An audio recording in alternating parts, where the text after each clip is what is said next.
I am an eternal optimist. So please, God, don't tell me that you're an eternal pessimist. I like to say I'm a realist. Oh, it's great. We're going to get along great. This is going to be great. This is Inside Wisconsin Sports with Trevor and Josh. Crowd is here, about to blow, waiting for me to start the show. Out the curtain, lights go up, I'm home. Whoa! On to the Kumpo. Allen has the assignment. Giannis driving, can't get it to go, and scooped up and in off the offensive rebound by Kuzma. So the last thing you want to see is him even grimacing at all. He is not moving well. It's a growing too. It looks like you can't tell, but look, he's going right to the bench. Jeez, I hate to see this. Playing so well. He's going straight to the back. It's one of those don't kill the messenger type of mornings. We're simply bringing you the information on Inside Wisconsin Sports. It's not our fault, but it's not great either. It's not great. That audio courtesy NBC Sports Peacock last night. Bucks Cavs, you heard it. Giannis goes down. We'll tell you all about it, at least as much as we can. When I say we, I mean Inside Wisconsin Sports with Trevor and Josh. He's back. Hi. He lives. I don't know how. Spent 7 days in Florida. I mean, that sounds like a great time. Yeah. Yeah, it was a great time. I also feel like I got the crap beaten out of me. You made a critical error in judgment. I mean, critical. And I'm disappointed that you didn't ask for advice or from me or somebody else. You have to take a day off from vacation. No. Like, you can't fly in last night at 9:30. Yeah. And then come to work today. That is a massive mistake. I can because I'm here. well. I know that's the pro move, right? You give yourself a day. Yeah. I'll tell you what we usually do is we make sure that on the last day you travel early. You give yourself like a half day. You know, you get back from vacation at like 1 or 2 p.m. Yeah. Right. And then you still kind of have the same day. You don't get in that night. It's the opposite of getting in late at night and then you got to go back to work the next morning. Yeah. Like not like there's a difference, I think, between taking a full day, which I understand. At this point in my life, choose that. I would rather have a day less of vacation and then come back and just chill for a day and get my life back in order and then come back to work. So the semi-pro move is what you just said. You come back in the middle of the day. Let's say you land in Milwaukee at noon. Perfect. Mm-hmm. Rest of the day. There is a Bush League move. I found it. Nailed it. No regrets. I'm pumped. I'm pumped to be back. I'm excited to be back. I missed talking with you. It was really difficult not being able to just vent the crap out of 2 Packers games, win and loss. But one vent, one celebration. Well, That's I still had things to vent about. But no. I know.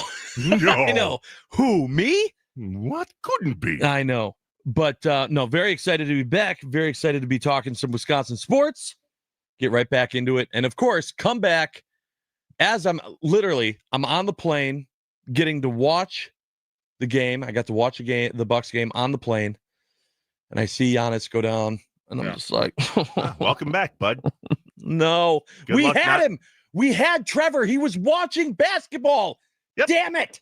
I watched last night. Between that and John Cena's last night on Monday Night Raw. Don't spoil it. There's no such thing. There's no such thing as spoiler alerts on morning radio. If you didn't watch something last night, it's completely on you. Like, you come here to hear what happened last night or the weekend. There's no spoiler alert, turn the channel. That goes against everything we're trying to do. Right. But I heard it was like one of the best Raws of the year. Greatest Raw ever. Oh, come on. Greatest Raw ever. I'll tell you all about it later in the show. I'll at least give you some time to prepare yourself. But long story short, John Cena last night, last appearance on Monday Night Raw ever as the main guy. And the WWE treated that like WrestleMania. It was way up there in terms of entertainment. Instead, I was watching Giannis go down with an injury. Wisconsin won 2. Big, right? 94-69, SIU Edwardsville. Brian Baroni, head coach over there. He was a assistant at UWGB back in the day. Okay, let's stop avoiding what we need to talk about. Cavs 118, Bucks 106. It is 3:03 left in the second quarter, and Giannis goes down. He's traveling to the hoop. When I say traveling, I mean that's pretty much what Giannis does. When he picks up his dribble, he is traveling to the hoop, slips or plants wrong, and away we go. Now, you said via text, Giannis is hurt. Find out how bad. And the first thing I saw was not good. But he looked like he pulled a groin or something. Right. Those aren't great. Right. But he didn't get carted off or anything like that. He just walked to the bench. But he walked to the locker room. That's what scared me. Didn't even go sit on the bench. It just was immediately did a foul to get out of the game.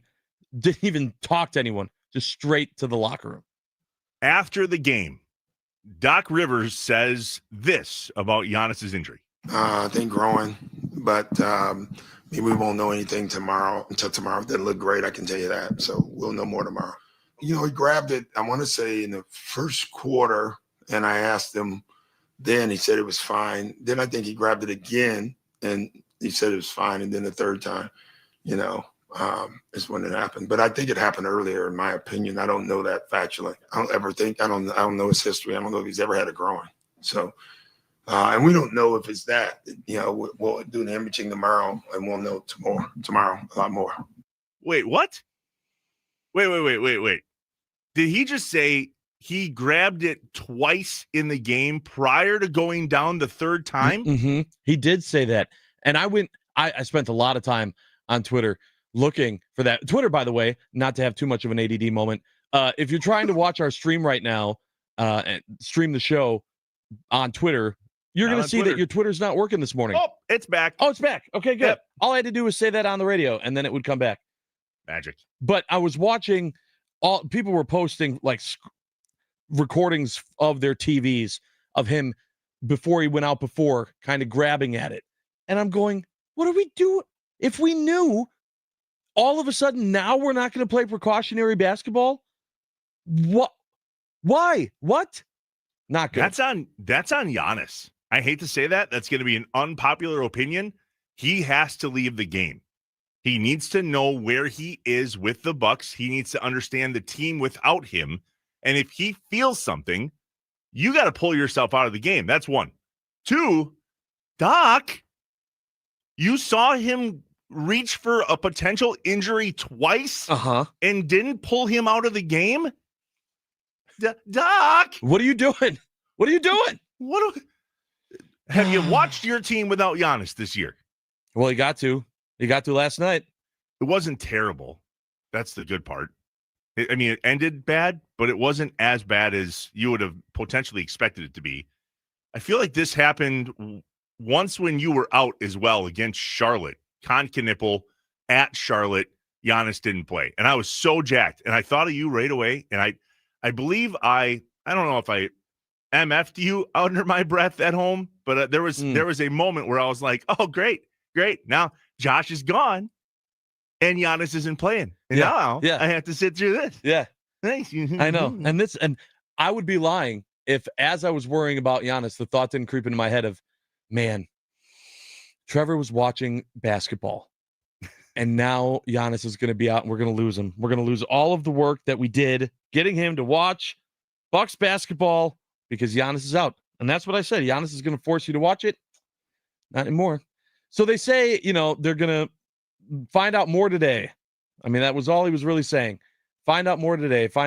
So we will, but I don't like the fact when the coach says, yeah, it's not good. Yeah. That's not good. That's Matt LaFleur does that.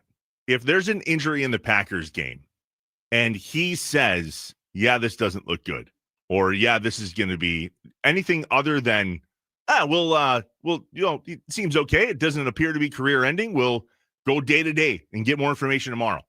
Anytime Matt LaFleur comes out and goes, yeah, it's not good. That's a problem. Yeah. So too is true for Doc Rivers. So, all right, we'll get the groin MRI today for Giannis and see where he stands. When he was out last, it was fascinating to see what the Bucks assistant coach said at halftime that they missed the most, and it came up in the game again last night. What do you think, Josh? What do you think the Bucks describe that they missed the most? There's three things from Giannis. I mean, I'm going to say the fact that he takes so many defenders with him. It leaves so many opportunities for everyone else on the floor. Not what they mentioned, but Okay. I hear what you're saying, and that is in reference to free throws. So I'll give you that. I'll throw you a bone. Okay. They really miss his free throw attempts. So Sure. when he takes so many defenders with him, clearly he gets mugged. Yeah. It And only goes gets to called the- half the time, but Yeah. Well, it's because he plays through it, Josh. right. He just needs to flop more. That's what All right, we're that's learning. one. Mid-range. What I hear you saying is rebounds. Yep, that's exactly right. Nailed it. Nailed it. So same thing happened last night. They really miss him crashing the boards. Nobody does in the NBA, apparently, other than Giannis. And that's where it went last night. They really miss his rebounding and third scoring. Yeah. I mean, the guy that he had 13 points in 14 minutes last night. 13 points, 14 minutes, 5 rebounds, 4 assists, and then slippage. Yep. I really think we have to be better with our big time athletes on our teams in Wisconsin.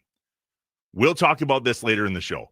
But for the love of God, can Jordan Love please stop taking these giant hits? That would be nice. Well, who's that on though? Right? I mean, It's got to be a little bit on him though. it is, but the game moves fast. Sure. So at some point, and that's what Matt LaFleur said yesterday, and we'll hear from him later in the show during the morning mind dump. But at his presser yesterday, and this goes right back to what we were talking about with Giannis, at some point, the player has to go, you know what? I'm just not going to do this. Now, what's interesting about Jordan Love is earlier in the game, he broke free, had a little scamper, slid, and the defensive back literally kind of tagged him as he was going down. Yeah. Couldn't quite pull up per se and stop from hitting him. Now, that's a judgment call, and the judgment call was that wasn't erroneous. That's not something that we have to worry about in terms of player safety. Right. So the next time he gets a scamper, he scampers and gets absolutely blown up in his left shoulder. And it was a fascinating moment. Josh, were you able to watch the Packer game? I was not able to watch it. I had to go back and watch it after the game, which is going to be a part of my morning mind dump of the frustration of not properly planning watching a Packers game on your phone. Okay. I'll explain. Stay tuned. When he got hit, Yeah. he hit the deck, and the first thing I saw him do is grab for his head. And the referee was the one that removed him from the game. What did he see? Because apparently it had nothing to do with his head. I felt like Sherlock Holmes. I was like, all right, I got this. He comes off the field. The ref made him come off. He grabbed for his head. He got blown up. He got his bell rung. Jordan Love must have a concussion. Right. He runs into the blue tent. Who follows him? Jeremy Metzler. Dr. Jeremy Metzler, the guy that is like the concussion guy in Green Bay. Yes. Associate head physician goes into the tent with him. That tells me it's not something that's massively orthopedically wrong in that moment. Otherwise, it probably would have been Dr. Mike Ryan, who we've had on the show. He comes out of the tent and runs to the tunnel with Dr. Mike Ryan. And I'm like, no. Yeah. Right. Everybody panic. And then at the same time, Josh Jacobs goes out. Yeah. And that's when my optimism ran out. That was it. I mean, it came back. Why? Because Malik Willis is the real deal. Tommy did not want to talk about it yesterday. He's not in on all things Malik Willis. He was like, he did a great job at his job, and his job is backup quarterback. He did a great job. Imagine if we could count on all of the backups to actually do their job. Yeah, I was just going to say, speaking of backups doing their job. Yeah. Who's Giannis's backup, Josh? that doesn't exist. Okay, that's a problem. And when Giannis went down, my first thought was, okay, when we had Dame, completely different player, completely different way that you're going to plan a basketball game if you have Dame as the main guy instead of Giannis. But when we still had Dame and Giannis went down, or when we still had Giannis and Dame went down, you still had hope. Okay, they can win this game. When you don't have Dame and you have Giannis, and then Giannis goes down, I was like, we don't have anybody. And then I thought, well, wait, aren't we supposed to feel a lot better because we have Miles Turner? Well, he had 15 last night, but the problem with Miles Turner is he is Brook Lopez 2.0. Right. He just wants to shoot threes. It was not an opportunity for them to just switch to, all right, now we're going to play Miles Turner ball and get him involved, because that was not it. That was not it last night. A lot of the Bucks showed up after Giannis. I mean, 7 Bucks finished in double figures last night, but nobody really took over at the end of the game, which is why the final score was Cavs 118, Bucks 106. What's next for the Bucks? Back home versus the 76ers on Thursday, but let's be real, all eyes are on Giannis's groin. That doesn't sound good. Like, why are we staring at Giannis's groin? But that's what's happening. That's exactly what's happening. I really want more information as to why he played with what Doc thought was an injured groin. That does not make sense to me. Well, Giannis must know how important he is. But he said that he asked him. He asked him twice. And he said, no, I'm fine. I'm fine. And at some point, you just have to know your players better. Bingo. And Giannis is one of those people, you can tell because he doesn't flop at all. He's going to play through everything he can. Yeah, just ask the refs. Right. So at that point, if you think something is wrong, take him off the floor. Get him out of there. Hey, Doc. Other Doc, not that Doc. Doc, can you look at just make sure he's got just for a second. Giannis, run. Giannis, do this. Giannis, cut. Stretch it out. Do you feel anything? No? Now we believe you. You just cried wolf, Giannis, and it didn't work. Right. And that's tough. I've never obviously been a professional athlete. I'm not sure how the mentality plays in to that. I mean, we've talked to Kuhn about it, and I always just assumed it's kind of different with football, where players are going to play as long as they can. But yeah, you need Giannis. Giannis needs to know, hey, if I'm not out there, our team's in trouble. The Nicolay Law fan talk and text line 414-677-1250. The 414 says the Giannis injury is depressing. Let's talk about Raw. Josh, earmuffs for the next 3 hours. Oh, come on. Hey, look, T-Squared is here. Must not have been wearing his cup. Welcome in, bud. Good to see you. Bright and early this morning. Yeah, he's awake. When we return, we have questions. I have questions. Josh has a week's-long list worth of questions that he wasn't able to get out. Because you know what? Mickey Mouse doesn't talk back. That's true. You may have asked a couple questions, but you didn't get much response. Good news. Here you get some response. I love it.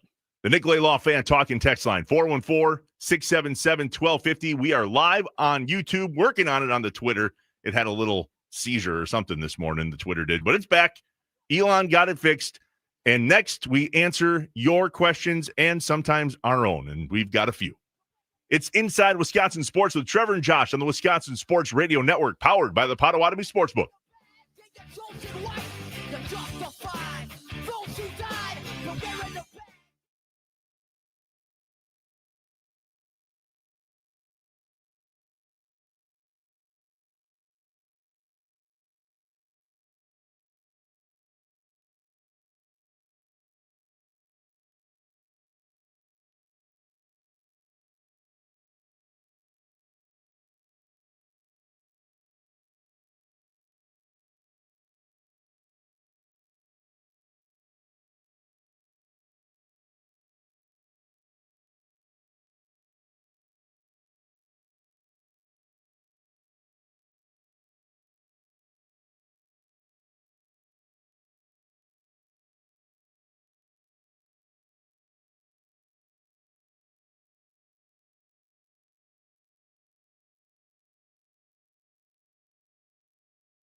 What's up, Wisconsin? Welcome back inside Wisconsin Sports on the Wisconsin Sports Radio Network, powered by the Potawatomi Sportsbook. Trevor, Josh, he's back. Hi. And so too are some questions. We have some, you have some.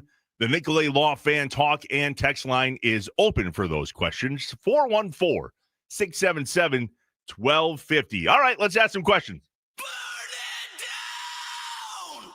When things just don't add up, Trevor and Josh ask the hard questions or just point out how messed up stuff is. I only have one question. Can you fly this plane and land it? Surely you can't be serious. Do you view this season as a failure? You asked me the same question last year. What's the most important question the Badgers have to answer Saturday? This is a great question. Oh my God, this is a great question. It's time for I Have Questions on Inside Wisconsin Sports with Trevor and Josh. I mean, don't necessarily burn it down, but when Giannis goes down, I think it's that guy from Office Space. Don't touch his red stapler. Yeah, don't touch Leave some cake. We'll have no problems. Josh, you've been gone. What's your first question? Oh, I've got a bunch. Okay, here was my first one for you. In regards to Matt LaFleur, okay, now you got to remember, I haven't been able to ask any questions since before the win, going back to the loss against the Eagles. What does Matt LaFleur have to do to end arguments that he needs to be replaced?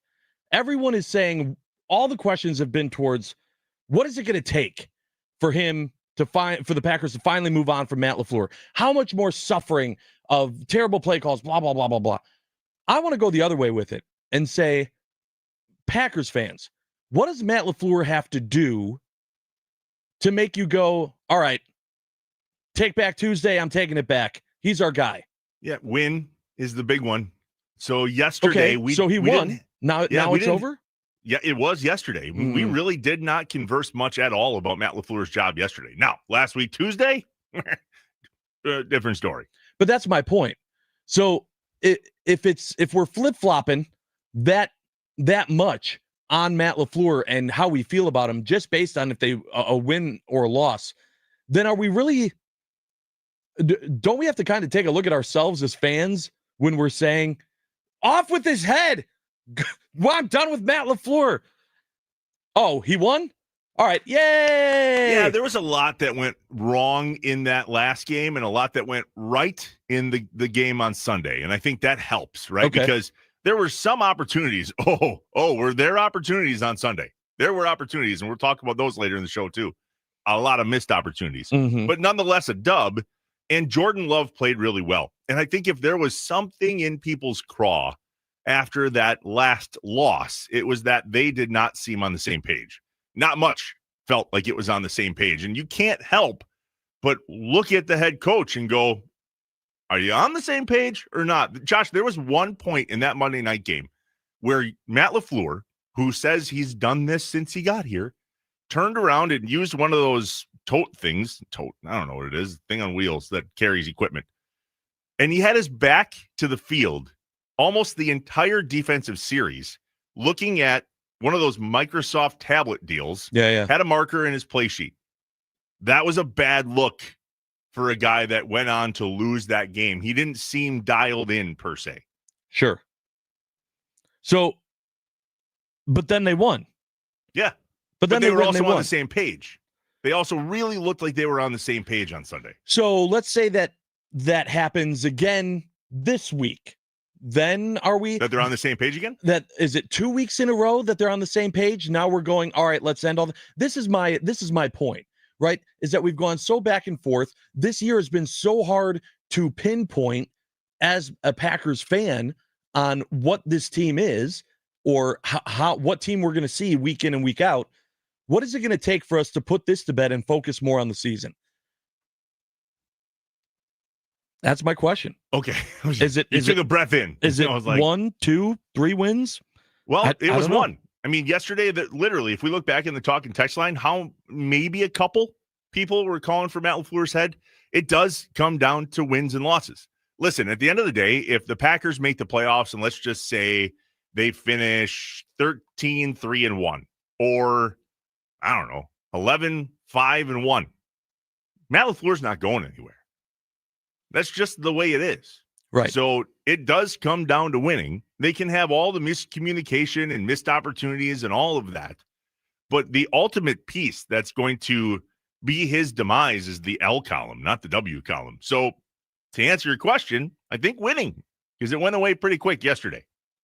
Okay. All right. So what does the entire NBA have against Giannis? This is my question. And or the Bucks. Like, did the Bucks do something to piss off the NBA? Yes. Are we the bad guys somehow? Because we're a small market team that's holding a big, juicy piece of money. So Giannis. Take that piece out of this. Do they still like what? But why does the league not like Giannis's play, or why does it seem like the league is against the Bucks? Because maybe those are two different answers. I understand, and we all saw the NBA fight to get Giannis out of Milwaukee and into New York or LA or hell, anywhere other than Milwaukee. Mm-hmm. And there were people already on social media last night and on Twitter this morning like, great, way to go, NBA. Oh, tons of people. You beat the hell out of Giannis, and now he's injured. Are you happy? This is what you wanted. I think that's a stretch. I think it's a stretch, too. I think it's fans just voicing their frustration because they see him go that hard. I think those are to answer your question, I think those two separate arguments. I think there's one against just Giannis being on a small market team, the Bucks being a small market team, and them not getting the same amount of love as a major market team. And two, just them not knowing what to do with Giannis because he isn't a flopper. He's not like the rest of these all-stars that complain and go down. He plays through it. I mean, at least they're admitting that now, right? We literally had audio of Doc saying, well, the referee said, how are we supposed to call it? He played through it. So we're learning more and more, to your Sherlock Holmes analogy that you made earlier.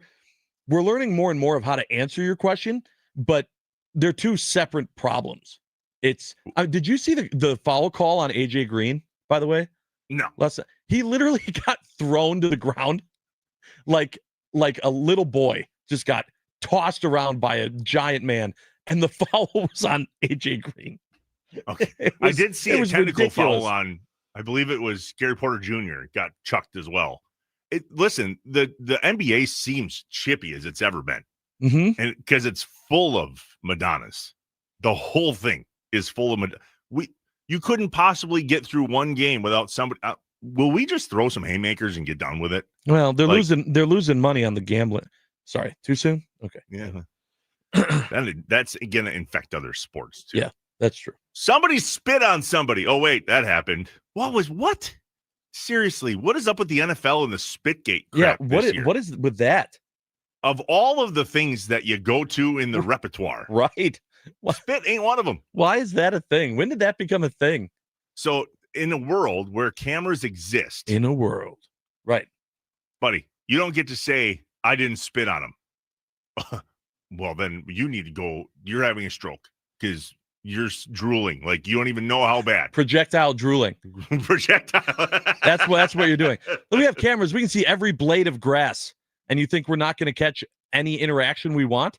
No, that's not how it works today. The 864 on the Nicolay Law Fan Talk and Text line, 414-677-1250. Josh, this is an answer to your question of what does LaFleur have to do to end the arguments that he needs to be gone? Answer, win the division. I'm not sure. I don't know that that's a true answer. Certainly it's something that he's done on the regular. Yep. But it doesn't feel good. And that's, I think, what we base emotion on, is it not? Yeah. Yeah. Something feels good. It feels good, but then the next thing happens. Then they get eliminated in the first game, their first playoff game. And now it's, see, this is the problem with Matt LaFleur. It's his play calling. It goes right back. And so that's why I was like, what does this guy got to do? Does he have to win a Super Bowl? Does he have to make it back to the NFC Championship? What is it? Maybe it's not, like you said, maybe it's not a wins or loss thing. Maybe it's analyzing better play calling. I don't know. I do have more questions though. Can I get one more in here? Yes, sir. So everyone is saying that the Bears are lucky right now. The Chicago Bears, plenty of Bears fans making graphics saying, hey, we are number one in the NFC North. Well, they are. They are. That is true. Everyone's saying that they are lucky. They are paper tigers, et cetera, et cetera. What happens if they beat the Packers? Then Are we still saying they're lucky? And at what point is luck just part of it? I'm not saying that they're wrong. I mean, if you go back and you watch some of the highlights of how they've been winning games and you see all these close games, beating the Bengals 47-42, they beat the Raiders 25-24 and then beat the Commanders 25-24. Well, it's not so much that they beat them, it's how they beat them. Correct. Right? So against the Raiders, they barely escape with a 25-24 win thanks to the blocked Raiders game-winning field goal. So is that luck, or is that a special teams play that the Packers can't do? Right. But that's my point. We've decided, at least I have, that the identity of this Packers team is that they're going to play to their opponent. They're going to keep it close. And if they mess up even once, they're going to lose the game. That's what we've seen happen in all of their losses so far this season. Why can't you say that the Bears have done the opposite and that they're playing to their competition, they're keeping it close, but they're on the other side of that coin and they're finding those little things to do to win instead of to lose? People also did not have this expectation of the Bears. 7-3, alone in first place in the NFC North, and big wins and also, though, big losses. So, I mean, they beat the Cowboys 31-14. That was a big win. 4 touchdown passes for Caleb Williams. But a brutal start to the season before that. 0-2. They blew a lead against the Vikings, who are not good, and then got smoked by Detroit 52-21. Correct. So not so lucky there. Win against the Cowboys. Lucky win against the Raiders. I mean, was it lucky when the Packers blocked their game-winning field goal to win? It was cheating a little, but sure, it was luck. That's when the cardiac Bears show up. The Commanders, 25-24. Jake Moody called up for an injured. Cairo Santos hits a last play game winner. Then the Saints win, 26-14. Their most complete win. Then a reality check. The Ravens, which I'm fearful of that the Packers are going to endure here in a few weeks, especially with Lamar Jackson back. Correct. A big dub in the Bengals win, 47-42. And this is when it gets weird. And this is where all this luck stuff comes. So against the Giants, they are down in the fourth quarter, 20-10. Oh, yeah. Williams runs, throws for a late touchdown to flip it. Giants lose Jackson Dart to a concussion, and the Bears pull out the W. And then this last weekend, they take a lead in the fourth, then they blow it, which is the most Bears thing ever. And then a 56-yard field goal to win it. Yep. 56-yard return, and then a 48-yard field goal to win it. Wait a minute. Their backup kicker? Was that their backup kicker? Is that luck? Yeah. This is now apparently that it can happen. Apparently you can choose to go with the backup kicker for a game and then they don't mess up. The biggest piece to this feeling lucky or not lucky is the point differential thing. They are negative in the point differential, which according to all things statistics in the NFL means they should be a 500 team, but they're not. They're 7-3, and they're in first place in the NFC North under a brand new Ben Johnson, which probably doesn't hurt things there either. That's what I'm saying.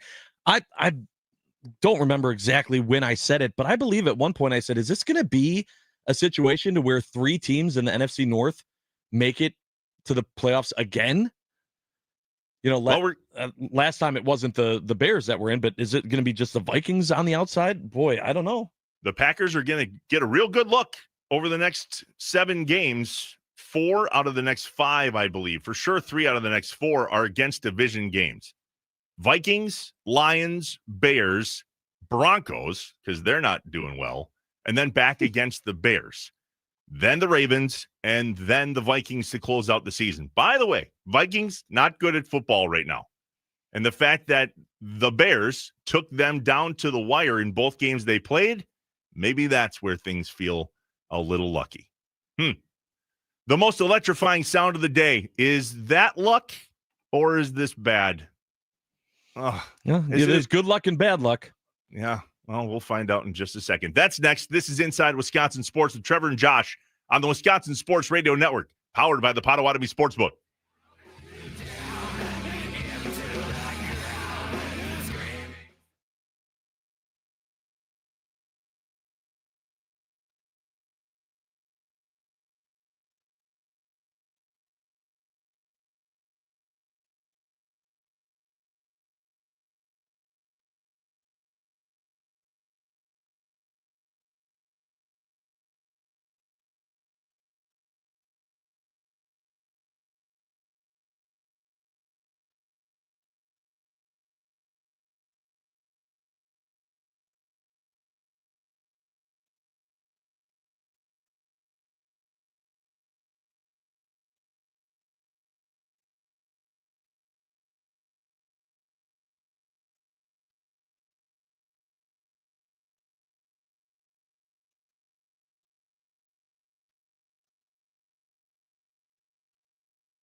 Josh on the Wisconsin Sports Radio Network, powered by the Potawatomi Sportsbook. Time for the most electrifying sound of the day.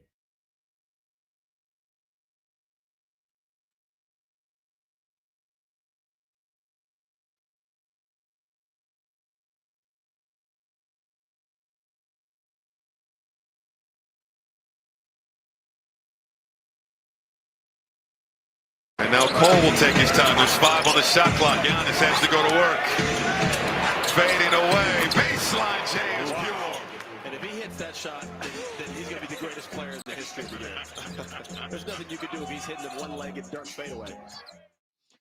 And that is the most electrifying sound of the day, brought to you by our friends at Best Electric. Remember, no job is too big or too small for Best Electric. Don't stress. Connect with the best. Call them today or visit bestelect.com.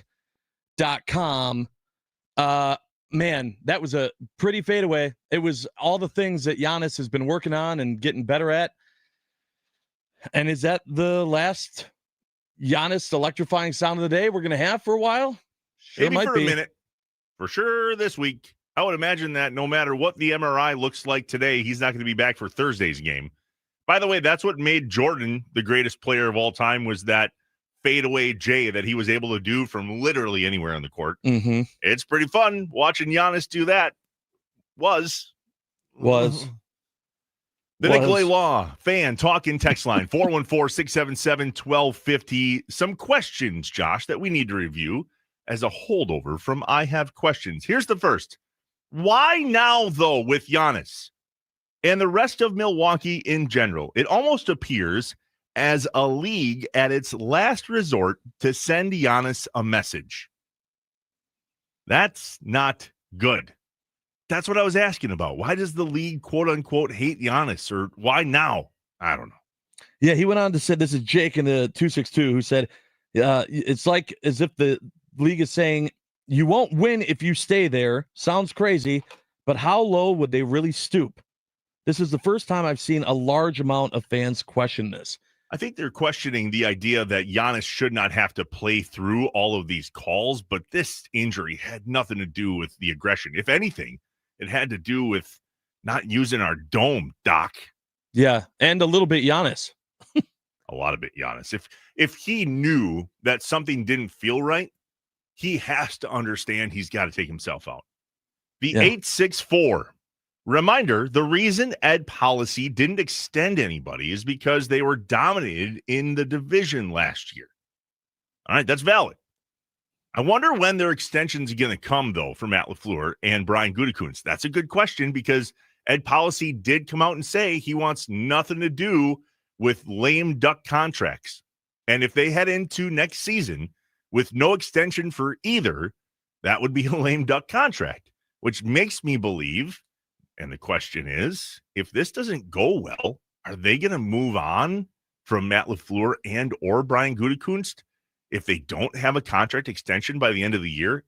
Is that stuff public knowledge, by the way? Do they come out and say when they sign a contract extension? Because we don't see that too often with the GMs and or the head coach. Sure. No, I believe it is. I mean, that news will get out. I don't think it's like, oh, yeah, we've had a deal done for 6 months, but we just made the announcement about it today. I don't think that'll be the case. Ron Rome here texts in on the Nicolay Law fan talking text line. In regards to what LaFleur has to do, he says he needs to talk to his players that are in a bad place and not avoid confrontation. Look at this kicker fiasco. Romeo Dobbs, problems with him. Malik Heath, discipline. I'm not a fan of frequent coach changes, but we have a history of being flat for big games. We certainly have a history of coming out flat. That's what I'm saying, though. Is it more than just the wins and losses? If we were winning games the way that the Bears are, and we're getting lucky and we're doing these things, but we're still seeing a lot of mistakes or things that are frustrating from a play calling and a game management standpoint, are we really feeling like, well, it's fine, that's just our coach? Or do we want to see some real changes in leadership from him? I mean, we definitely need that. And there's a leadership coach at 1265. His name is Steve Jones. They brought him in specifically for Matt LaFleur and leadership. He's got an office there. It's what the guy does. Look it up. Jaden and Jones. He's a leadership guy. Yeah. What does he do? I want to know what his day-to-day is. He coaches leadership. He's welcome there whenever he wants. Here's the interesting part about this take, by the way, from the 920. This is Ron Rome. He needs to talk to his players. That's first, right? What he's talking about here in regards to Romeo Dobbs' desertion is last year and him needing to be suspended. And hopefully, it appears, though, anyway, that he's got his head on straight. Granted, there's a Guardian cap on his head the majority of the time, and it looks like he took a shot to the schnoz over the weekend. That field at MetLife is a problem. Yeah. One of the players, I don't remember who it was, said something about playing on pavement. Yeah. That was great. I saw that. Did you see the piece, though, that Ron mentions here about Malik Heath? So Malik Heath was left home. He did not make the trip with the team. It was a coach's decision, and Matt LaFleur was asked about that after the game, and he came out and said, we're just going to leave that between us and the team. But along with the kicker fiasco, there certainly seems to be some opportunity to communicate more. And that's what Ron is pointing out here, or questioning, frankly. I still think, though, Josh, if the Packers come out and win, Matt LaFleur will get an offseason to get this right. There's no way that the Packers brass is going to move on from a significantly winning coach. Now, significant wins means 10 or more and win the division. If that doesn't happen, and let's just say they finish a game or two above 500, and we have these issues, I think we're talking about something different. I think that's a fair point. I feel like what the team does and how the fans feel right now are a little bit different. I think there's more extreme views from a fan standpoint, which is usually the case, but I don't think the team, or at least they're not showing it, are as worried right now. Well, it gets very extreme when they lose. And in the fashion against the teams that they did. So thank God that we were able to squeak out a win in New Jersey against the Giants, because you want to talk about heads rolling. That would have caused some heads to roll. I wondered if, well, we talked to Andy Herman about this, and we'll hear from him in the next segment yesterday. Wait till you hear this list that he provided us. Oh, yeah, I can't wait. Opportunities that were missed. We talked to him about that game against the Giants being a make or break point in the season. He disagreed. Schneidman didn't think so either. I didn't see that the words make or break from any of the Packers beat reporters. But that's easy to say now on the other side when we won 27-20. Mm-hmm. I think it was closer to break than not break. If they lose against the Giants, and let's just say it's not close, and we have all of these missed opportunities that we had in that game, I think we're talking a little bit different the Monday morning after a loss to the Giants, but we're not. 100% we would have been. You got to remember that also would have been 3 losses in a row. Right. 3 losses in a row, 3 frustrating losses in a row, with your defense giving up 16, 10, and then however many points they would have given up to the Giants. That would have been a completely different narrative. Offense wins games, defense wins championships, and you got to beat the teams that you got to beat. And that's been the most frustrating piece for the Packers, is that the L's, at least 2 out of the 3, came in columns that they should not have had L's in against those teams. At the top of the hour, we do it every day, the Tuesday edition of the Morning Mind Dump. What do you got to get off your chest, out of your head? Don't carry it with you. What are you just hanging on to today? 7:02. Join us. It's the Morning Mind Dump. We'll have a conversation about a lot of missed opportunities and how do we get Jordan Love to stay put and slide. It's Inside Wisconsin Sports on the Wisconsin Sports Radio Network, powered by the Potawatomi Sportsbook. Time to Mind Dump.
Oh, God. That you're an eternal pessimist. I like to say I'm a realist. Oh, it's great. We're going to get along great. This is going to be great. This is Inside Wisconsin Sports with Trevor and Josh. Crowd is here, about to blow, waiting for me to start the show. Out the curtain, lights go up, I'm home. Whoa! On to the Kupo. Allen has the assignment. Giannis driving. Can't get it to go. And scooped up and in off the offensive rebound by Kuzma. Uh-oh. So the last thing you want to see is him even grimacing at all. He is not moving well. It's a growing too. It looks like you can't tell, but look, he's going right to the bench. Jeez, I hate to see this. He's playing so well. He's going straight to the back. Locker room.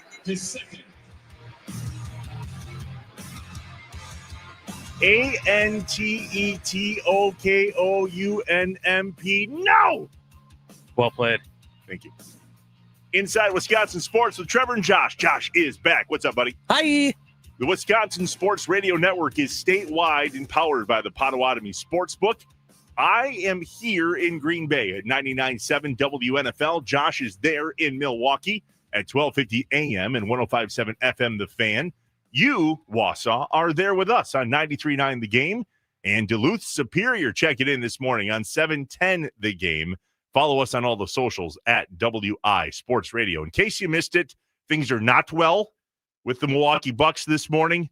Giannis goes down with what appears to be a groin injury last night. He was driving to the hoop, planted, went down, immediately grabbed what I think was his left groin, walked not only off towards the bench, but then right to the locker room. We will find out all of the things today. He's got some imaging, and the conversation also is, and Doc said this after the game last night, dude grabbed at his groin a couple, 2-3 times earlier in the game. Man, that is a party foul if you stayed in. What are we doing? If Doc saw that and didn't pull him out, I understand that the athlete has to recognize what's going on with their body. That's one.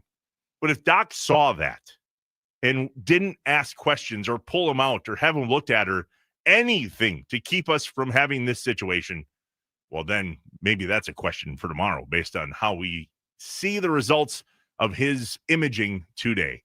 Giannis, for now, out with a groin injury. All right, time for the morning mind dump. Here we go. I have voices in my head, they counsel me, they understand, they talk to me. The coffee is kicked in. We're awake and ready to roll. Let's get some things off our chest and out of our heads.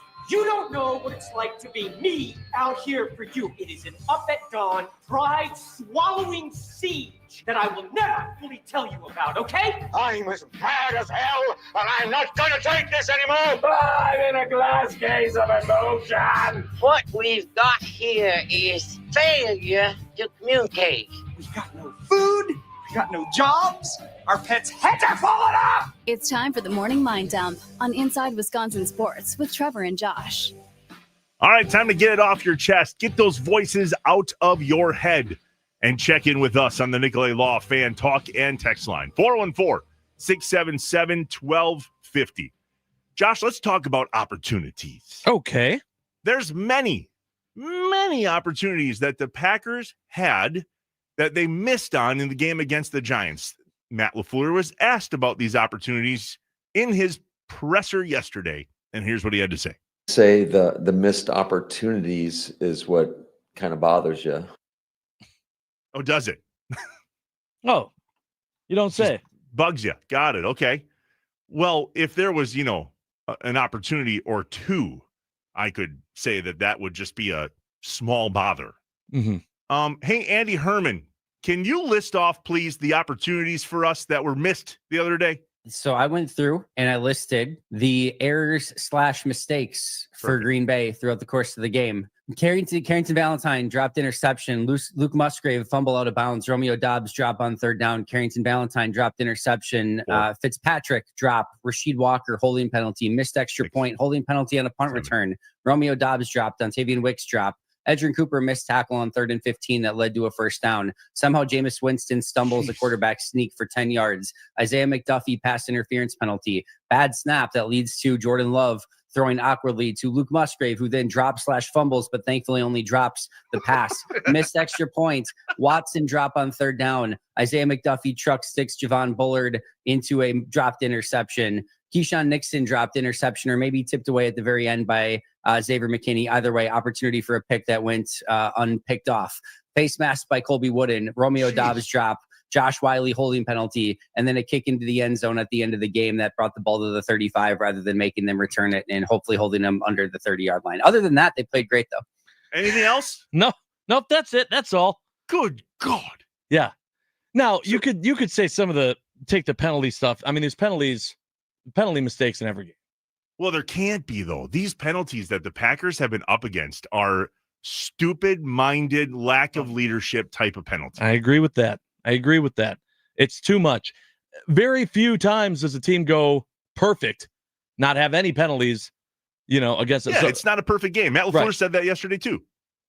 But these opportunities, man. So I'm not sure what the fix is, but per your question in regards to Matt LaFleur's leadership and coaching abilities, it has to start and end with him. And the most fascinating one, and it came out just before the top of the hour, is this kicking situation. The opportunities that we've missed over the last, 5-6 weeks, something is weird with that whole thing. Mm-hmm. That's, by the way, one of my Take Back Tuesdays. Ooh. Yeah, that'll be fun. The missed opportunities were aplenty yesterday, thanks to Andy Herman for literally going through and writing all of them down. I went back to our Inside Wisconsin Sports Live yesterday on YouTube. There's a transcription option. He literally listed all of those off verbatim. You know how long that must have taken? Yeah.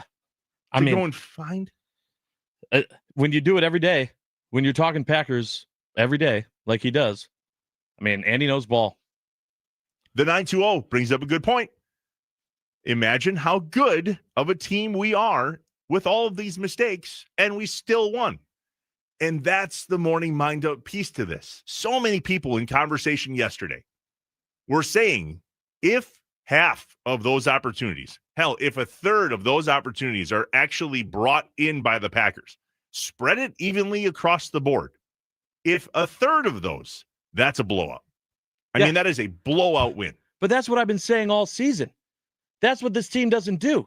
They play to their competition. They don't take advantage of opportunities to blow out a team.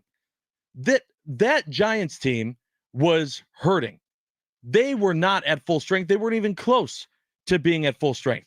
The Packers should have been able to dominate them. They didn't because they had all these missed opportunities that they couldn't take advantage of. They do that. That scores 40-20. Yeah. But they didn't. They play to their competition. They almost lose the game. They come back. They win it. Woof. There's a piece to this Giants team, though, that we talked about at the end of last week while you were gallivanting with Mickey and Minnie. Yeah. They had 0 Fs. None. We were the 24th ranked Washington Huskies coming into Camp Randall Stadium as the Green Bay Packers, playing against a team that had literally nothing to lose and a quarterback that was a bouncing ball of energy.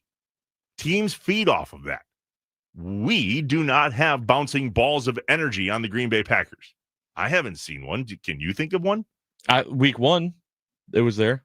No, personal. Like, who's the guy? Oh, yeah. That's my point. Yeah. Nobody. Yeah. So we follow energy. Energy breeds energy. No, I'm not even true, but I think Parsons week 1 was, everyone was excited to see Parsons out there. Okay, week 1. We're grasping. I understand. Well, yeah, but that's what's been frustrating. We know it can be there. We've seen it. We've seen it this season. Where'd it go? Steve brings up a good point. The Nicolay Law fan talking text line. This is the problem with us as Packers fans. 414-677-1250. We're talking about the missed opportunities that I just needed to get out of my head and off my chest. And I couldn't fall asleep last night based on that list that Andy rattled off of all the missed opportunities. And then we hear Matt LaFleur saying, yeah, that was a problem. Steve says, fellas, I understand the Packer frustrations, but unless I missed it, they did win, and that's fair. And that we will ride off into the sunset of opportunities that, although we're missed, a W is still in the column, and we're only, is it considered a half a game back if we're 6-3-1? I believe so. Yeah. How does that work? It's going to be confusing all season long. We got to get Jordan Love to stop taking these hits. That's the other thing I got to get off my chest. So here is the play that Love got hurt on from the game broadcast. 3:19 left. First and 20 from the 44. Love trying to get away from Lawrence and does. And he's going to take some contact. Gets hit hard by Demetrius Flanagan Fowles, who's had a couple of really good games back-to-back.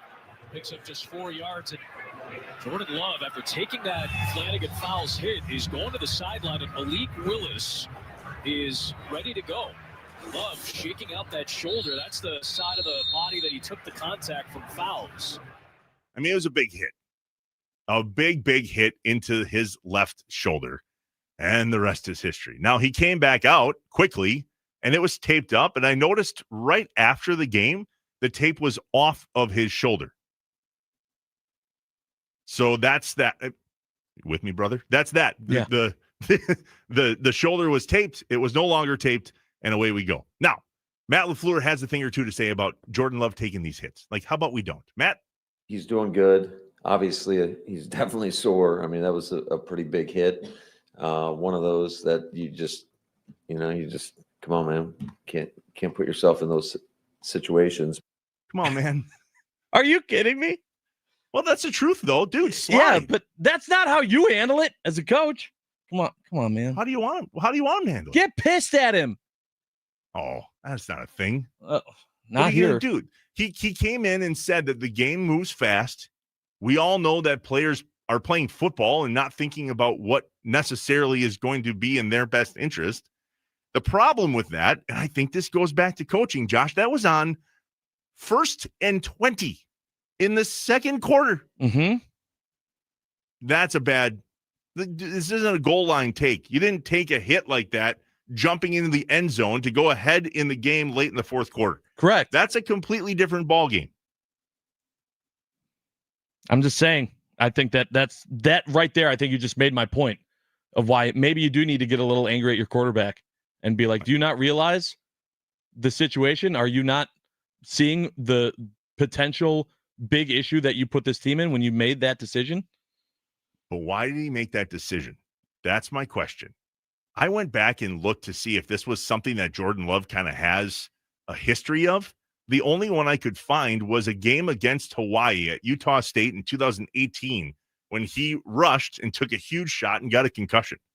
I mean, other than that, there's been some that we've seen, but it's rarely him getting smoked on a running play. Last year in Brazil, right? His knee did that thing and didn't look good, and he battled that for the rest. He had thumb surgery, right? He smoked a helmet with his thumb. So he's had some things, but we got to figure out how to coach the man so that he doesn't do what he did. By the way, how did he play after all? Matt? I thought he played his ass off yesterday. I really did. I thought he was throwing accurately. He showed a ton of toughness in the pocket.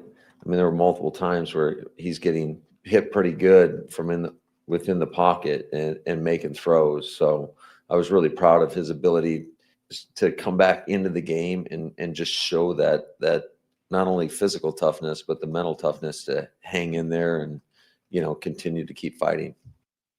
So we want him to hang in there, but sometimes don't hang in there. Yeah, I understand that might be confusing, but yeah, that's exactly it. You have to be able to teach your all-star athletes to be cognitive of that and smart. So what I hear you saying is it's on coach. Yeah. Yeah. That's exactly what I'm saying. That's why when he said, come on, man, like that's not going to get through.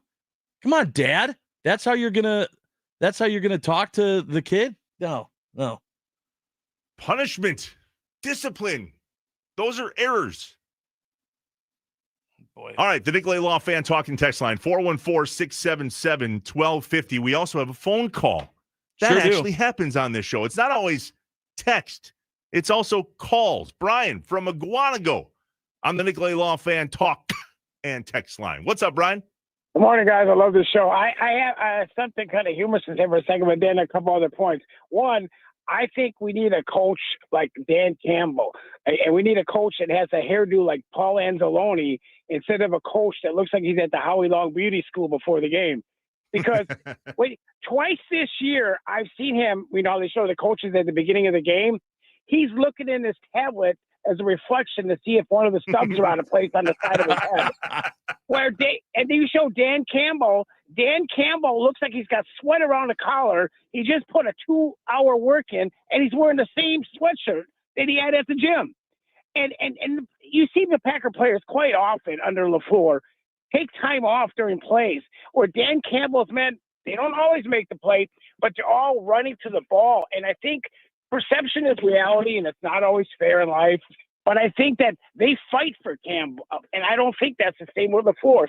And I was just running a couple of those stats just this past weekend, at halftime. They talk to the coaches for halftime adjustments. Dan Campbell says that we need to beat them down at the line of scrimmage. We're getting beat at the line. LaFleur's response, we need to score more points. When you talk like that in front of the camera, I can't imagine what's going on in the back of the locker room. And I ran a stat. Under Aaron Rodgers and this whole LaFleur perception, he's such a great coach.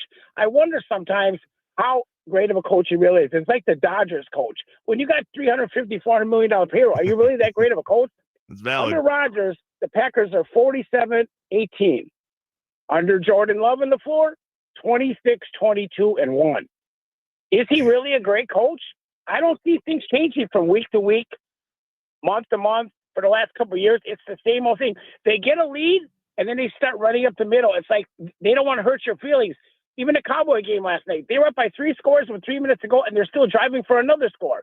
You've got to have that beat-down mentality that when your team comes to play, you've got to play, because otherwise they're going to keep beating you down. They're not going to give you a break, a moment. And I look at LaFleur, and he reminds me of somebody that's leading the little kids on a bus to summer camp, where Dan Campbell looks like he's leading his team down the alley for a street fight. Brian, do you got gills? Like, are you breathing? He hasn't taken a breath yet. Wow. All right. Thanks for the Awesome. call, Brian. Appreciate it. Amazing hot takes. And there's a text that follows right up with this that I think Brian was getting at. Mark and Eagle says, I'm leaning more toward move on from Matt LaFleur than I am a Matt LaFleur apologist. But all of those missed opportunities aren't on him. 11 drops are on the players. If they had lost, that isn't on Matt LaFleur. And I heard that yesterday too, Josh. There was somebody that said Matt LaFleur put those players in the right positions to succeed in that game. You don't get opportunities if the coach isn't doing his job. Okay. So, and that's a fair argument, but there's something, you're the head coach of the team. If your main highlight, your main focal point of being a coach is scheme, and you putting the players, but you don't have them. There's a, what did you call the guy? Or a leadership coach? If there's a leadership coach, because that's not, you're not getting that done yourself. All of those things also fall on the head coach. It's not just, then he needs to give up some part of something and bring someone else in. I'm not saying that he doesn't scheme a good game, but if your players are making mistakes, as he said 1,000,000 times before, that's on him. You got to do both. And I'm to answer what Brian was saying in between, not taking a breath. That was amazing. Dan Campbell, and we've talked about him, he is, in my opinion, the complete opposite of what Matt LaFleur is. However, I'm not saying that Dan Campbell's the answer to every problem either. Lions fans get frustrated too. They're going through the same things. They just got embarrassed by the Eagles. They didn't play well at all against the Eagles. I'm not saying that the answer is just go find the next Dan Campbell. That's not it either. So it's just we're looking at what Matt LaFleur isn't and saying, oh, I wish we had a guy that had those things. You got to remember there are things that Dan Campbell doesn't have that Matt LaFleur does. Matt LaFleur had some hair out of place yesterday in his presser, and I couldn't help but notice it and go, man, that must be killing him. This is hair envy, by the way. That's all this is. Just a little hair envy. All right, so many more pieces of the mind dump. A little bit of Take Back Tuesday. Your text, Josh's takes, all next on Inside Wisconsin Sports with Trevor and Josh on the Wisconsin Sports Radio Network, powered by the Potawatomi Sportsbook.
You hear that, Matt LaFleur? We're not ready to give up. We're not done yet, some would say.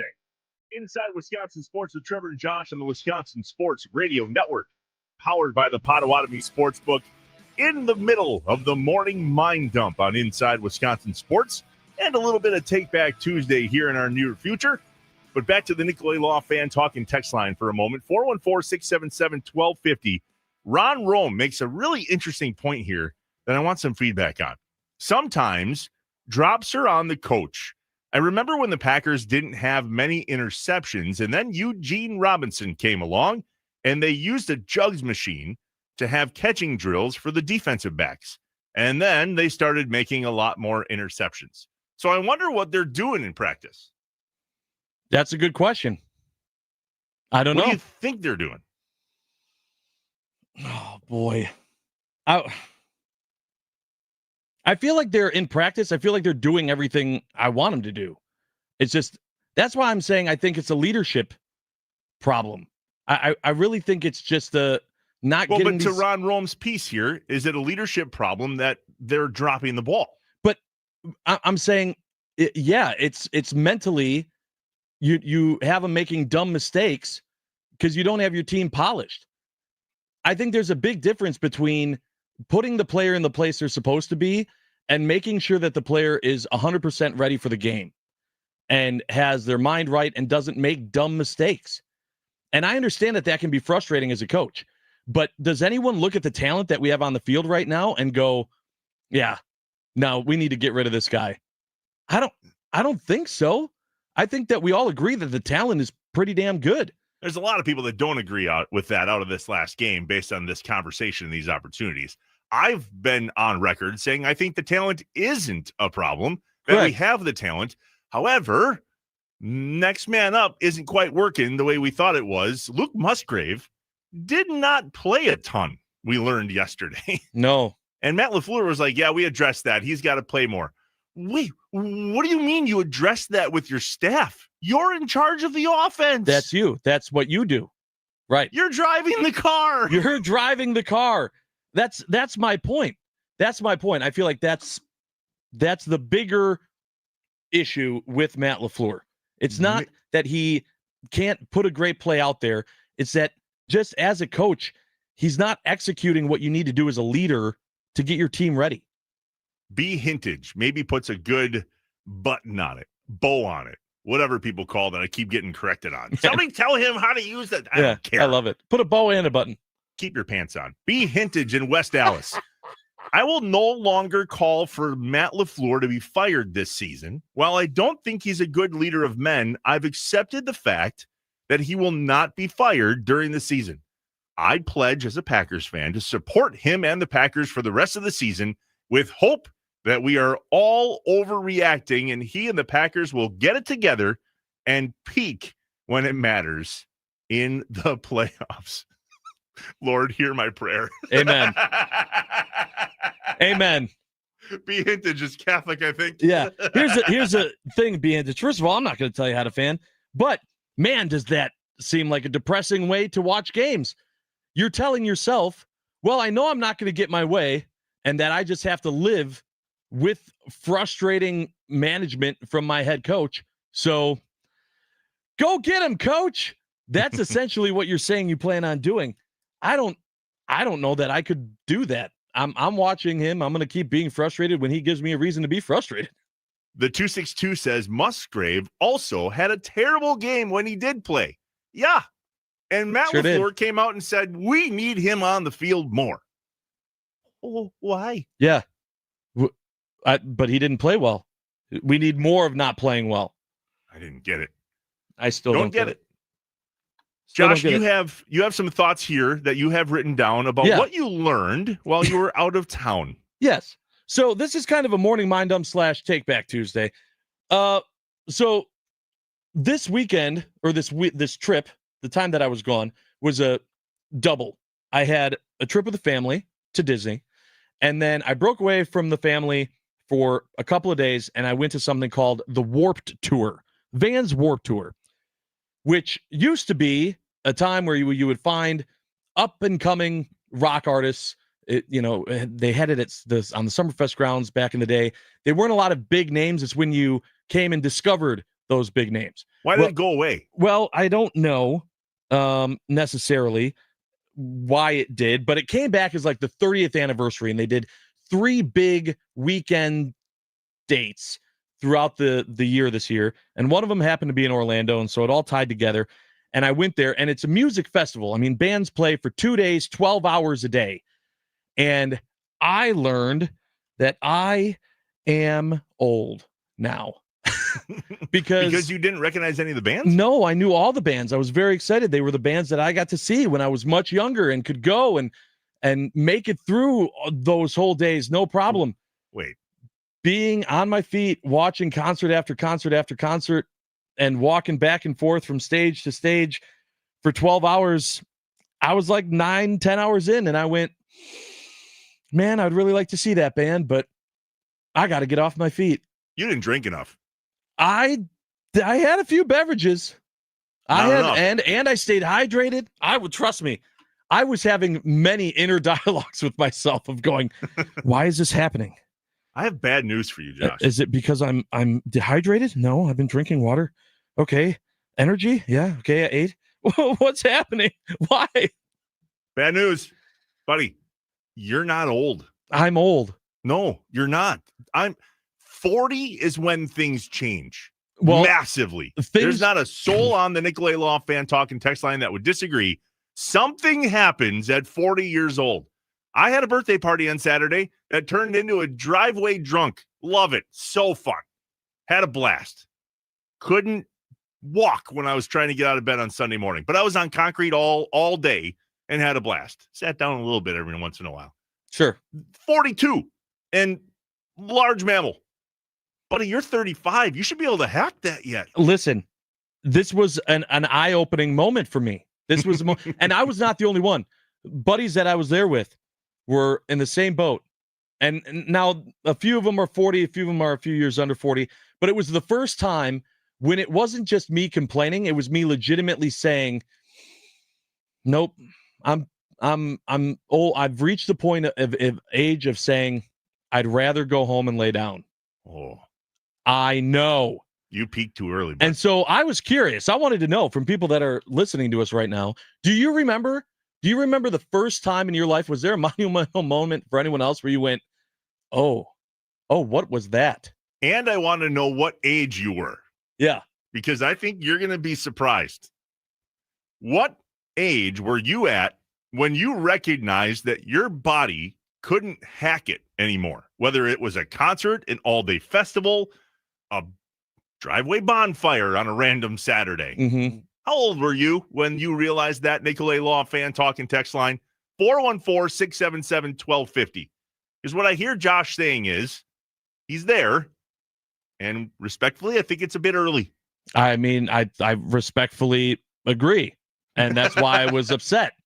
That's why I brought this in. This is why I was frustrated, because I felt like I should be able to keep going. 12 hours on my feet both days, rocking, partying out back-to-back days shouldn't have been a problem. It was. Did you have a problem, though, on day one or day two? Day two. So day one was good. Day one was good. I could have kept going on day one. Other people. Wait, you pulled the pin early? The people that I was with were like, nah, I think we're ready. And I went, all right. You guys carpool? Yeah. I mean, getting away from the festival was insane. So you went to Florida and didn't see the end of either night of the Vans Warped Tour? Correct. I'm disappointed. I know. That's why I'm bringing it up. I expect more. I was disappointed with myself. This was a self-realization that I didn't want to have. I wanted to be able to go and then afterwards go to a Waffle House and make more terrible decisions until 2-3 in the morning. None of that happened. I went home. I got into the bed in the hotel and I made oh, okay, that's nice. Noise. You ditched your family to sing Kumbaya at the Vans Warped Tour. Congratulations. Man. Just You're not helping, Trevor. Disney. Well, if we're both saying the same thing, we're both not needed, Josh. And here's the other thing I will say, and this has been an argument I've had for a long time. Age is not about the number. It is about life experiences. When you get married, you get older. When you have kids, you get older. When you buy a house, you get older. I have friends that are in their 50s that still rent and aren't married and can go out and drink and party all the time. And I go, I don't know how you do it. It's because of life experiences. And I will double down on that on a Take Back Tuesday. So it's your kid's fault. Is that what I hear you're saying? That's part of it. Yep. Julie? Kids make you older. A little bit. 36, and nope, haven't had that exact experience yet. See? 414. So, I mean, bad news. There's somebody a little bit older than you that hasn't felt the woes that you're feeling. I know. For me, it was about a year after our first kid, too exhausted to do anything past 9. That's different. I think that's different than having to tap out at a concert because your kids are, listen, a year and a half after your first kid, I was told there would be no math. That's 18 months old. That's not a fun time. It is crazy town. We had 2 in diapers 18 months apart. I see you're 18-month-old and I throw you a baby. It doesn't get much better. I've got 4 kids and a wife too. 864-59. That's how old they were. 262. I'm 42 in August. I noticed I was old walking into game 6. So 37, 38. Get on the tee. It helps. Adam and Tosa. You know what that is? Yeah. Yeah. The big hurt told me all about it. Low T, that whole thing. Our friend Tommy, who I assume this is Tommy Warts listening in, who, thank you, by the way, Tommy and Thunder, for filling in for me when I was out, said, if there's a cliff at 40, I've fallen off a mountain at 25. Buddy, no, you didn't. You're sleeping on a couch. That's the problem. You're not off a mountain. You just got to buy a mattress or choose to sleep in it, I guess. Tommy told me that it runs in his family. Apparently, sleeping on couches is hereditary. Learn that while you're out. Wow. Didn't know that either. The 608 said late 40s, and then again at 60. My gosh, things change drastically at 60. Enjoy what's coming in your future. CK in the 608. Jason in the 920. Josh, check out a newer band called The Paradox. It will bring you back to high school. I believe I've actually heard of them. The 414 says 59 this year at Disney. So, bad news. See you and Tommy. Now, here's the other thing, too. You got to remember, I also did 5 days at Disney before that. Did you tap out early at Disney at all? No. Disney's also a lot of walking. It's a lot of long days. You also had 2 kids. So the difference in feeling of the day compared to the Warped Tour with 2 kids and a wife, and did you not say you had in-laws and other things along? Yeah. Yep. See, buddy, if there was any days where you should have tapped out early, that was the one. Well, that was put on 2 different hats. I had my dad hat on. Then I took my dad hat off. I put on Party Josh hat. I went, all right, let's go, baby. Here we go. Oh, no, and my body was like, no, we're still the same Josh. What are you doing? What hat were you wearing when you called me half in the bag from Epcot, touring the world? I don't think I was wearing a hat. Okay. First time? At that point. That I wasn't wearing a hat? No. Yeah. Ever? No. Listen, drinking around the world, that's just heaven. That's just the most I'm fun. on the phone with Josh from Epcot, drinking around the world, and he's like, yeah, man, I'm so excited. This has been great. I'm drinking around the world. Hey, go Pack, go! I'm like, dude. Yeah, there were Packer fans just walking around. Somebody in a Favre jersey, did I see? Yeah, someone at the Warped Tour, some lady walking around in a Brett Favre jersey. I was like, of all the things you could wear to an all-day festival, and you were like, give me my Brett Favre jersey. Perfect. When we get back, I'd like to take back screaming for Lucas Haversick, and I was screaming. I badly wanted Lucas Haversick in the game. I did not feel confident in Mr. McManus. I would like to take that back, and I'll play some audio for you to prove it. Inside Wisconsin Sports with Trevor and Josh on the Wisconsin Sports Radio Network, powered by the Potawatomi Sportsbook.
The Wisconsin Sports Radio Network, powered by the Potawatomi Sportsbook and Sports Talk on this very network, presented by Paramount Plus.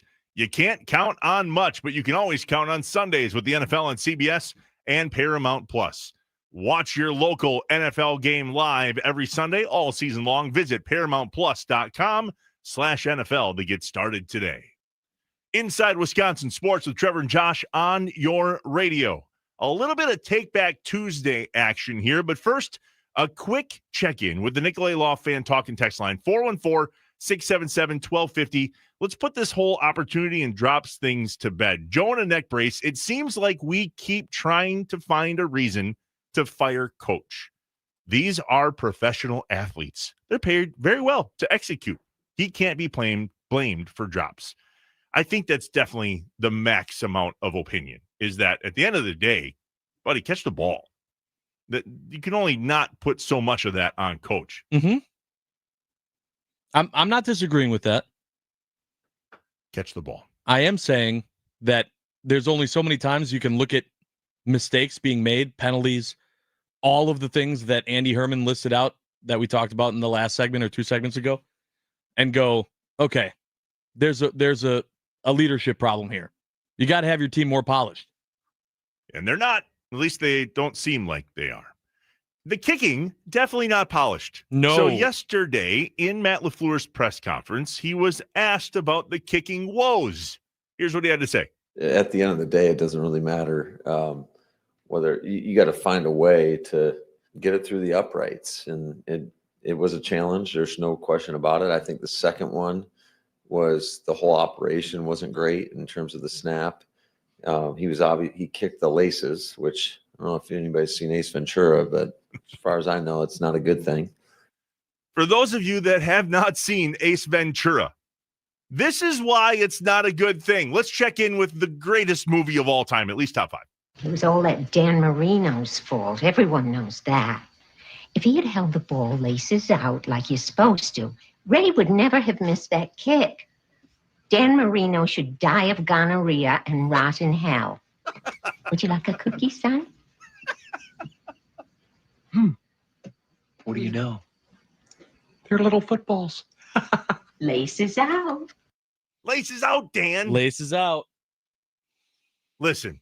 I do love that he made a movie reference, by the way, that Matt LaFleur made a movie reference. I was like, oh, that's what normal people say. Oh, it was a human. smidgen. Yay. It was a smidgen of personality. Yay! Look at you. There we go. So the wind may or may not have been an issue, is what Matt was talking about there. And it was a bit windy in MetLife Stadium, and it was swirling and all the things. But to his point, the operation was effed in the second attempt, to say the least. Josh, don't look. Off the top of your head, do you know the name of the Packers long snapper? Nope. Me neither. Why? Because you should never have to talk about him. Yeah. Very rarely does that come up. I remember when we had Brett Good on this very program. Correct. And he told us that every time he snaps the ball, I promise you, my laces will be out. To which I said, how?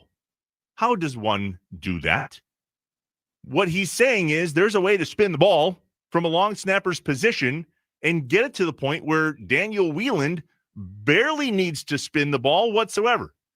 I have not gone back and watched the replay of this, but Daniel Wheeland spun the laces directly towards the back. But why? If he's used to spinning it, to Brett Good's point, that means the way he caught it, if snapped correctly, should be spin, laces out, kick, have a good day. Right. So the operation is a bit messed up. Yeah, something's wrong. Who's in charge of the special teams operation? Rich Bisaccia. How long are we going to talk about this? I know. Yep. And that's, everyone wants to say that also falls on Matt LaFleur. No, there's a guy whose whole job is just special teams. Start there. Start with him first. But how often does he spend his time on being the associate head coach and not so much on being the special teams coach? Okay, well then get rid of that part of his title.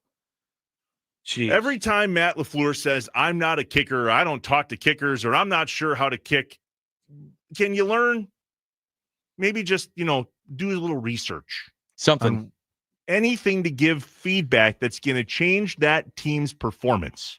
And when I say that team, I mean the team that goes out there. Remember what it was in the beginning of the season? The blocking. We were getting extra points and field goals blocked on the regular. So they made a change and put some of the starting offensive linemen into positions to secure the blocking. That's called progress. That's and true. Now here we are with a guy that made a 60-yard field goal. We were all real confident in him. Then Brandon McManus turns into Sir Shanks a lot. And he finally goes, I don't think my quad is right. And we all went, oh, you don't say. Tell me more. This is news. I couldn't believe it. You know what, Brandon? Troy Aikman told us that a week ago. But I'm glad you've come to the realization, and I'm even more glad that you talked to Coach LaFleur about it, so that he could go, then you can't play Lucas Haversick, to which vast majority. I don't say everyone because I haven't talked to everyone, but the vast majority of us went, about time. Yes, agree. Thank you. Why is he on the roster if we're not using him? What's going on? Yep, those were all the arguments. Lucas Haversick comes in and says, hold my beer.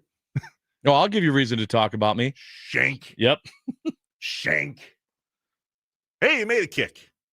Solid. Big fan of that. Do we go for 2? Somebody earlier on the Nicolay Law fan talk and text line said, what if we use Malik Willis and go for 2? I mentioned yesterday, Taysom Hill. Mm-hmm. Do we have us a situation where we're better off? What do the analytics say? That's what I really want to know. What do the analytics say about going for 2 from where that ball is placed in comparison to kicking the extra point from where that ball is placed? Because they're not the same place anymore. No, but they have to say that you still kick the extra point. Otherwise, everyone would be going for 2. So I don't know. Is anybody asking that question, though? I have not heard that conversation at all. I've not once heard somebody talk about the analytics of going for 2 versus the analytics of kicking a missed field goal. I just got to say, I'm a huge fan of Mason Crosby. You can listen to him, by the way, on the Wisconsin Sports Radio Network. And for years, I have his jersey. I was like, I love the fact, and Rogers said the same thing, that when Crosby comes in, you don't worry. There was one game. Everyone goes, what about Detroit when he missed like 4? Yep. Yeah. There was that one game over like a decade-long career. Like, calm down. I'm actually on the Mason Crosby show today at 12:20. I will ask him for us. Go for 2 or kick the extra point, Mace. You tell us. Well, he's going to tell you to kick the extra point. Maybe. For the brand. Wisconsin Sports Radio Network, powered by the Potawatomi Sportsbook. This is Inside Wisconsin Sports with Trevor and Josh. Stay here.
I am an eternal optimist. So please, God, don't tell me that you're an eternal pessimist. I like to say I'm a realist. Oh, it's great. We're going to get along great. This is going to be great. This is Inside Wisconsin Sports with Trevor and Josh. Crowd is here, about to blow, waiting for me to start the show. Out the curtain, lights go up, I'm home. Whoa! On to the Kumpo. Allen has the assignment. Giannis driving, can't get it to go, and scooped up and in off the offensive rebound by Kuzma. The last thing you want to see is him even grimacing at all. He is not moving well. It's a growing too. It looks like you can't tell, but look, he's going right to the bench. Jeez, I hate to see this. He's playing so well. He's going straight to the back. There are 3 people in life that you don't want to use the word uh-oh the second something happens. Your doctor, the announcer that's announcing Giannis, and a flight attendant. Those people don't get to say uh-oh after something happens. That's when, Fair. or like a dentist. Uh-oh. Yeah. No. If you missed it, that's when the fight started last night in the Milwaukee Bucks game. 3:03 left in the second quarter. Giannis goes down with what appears to be a groin injury.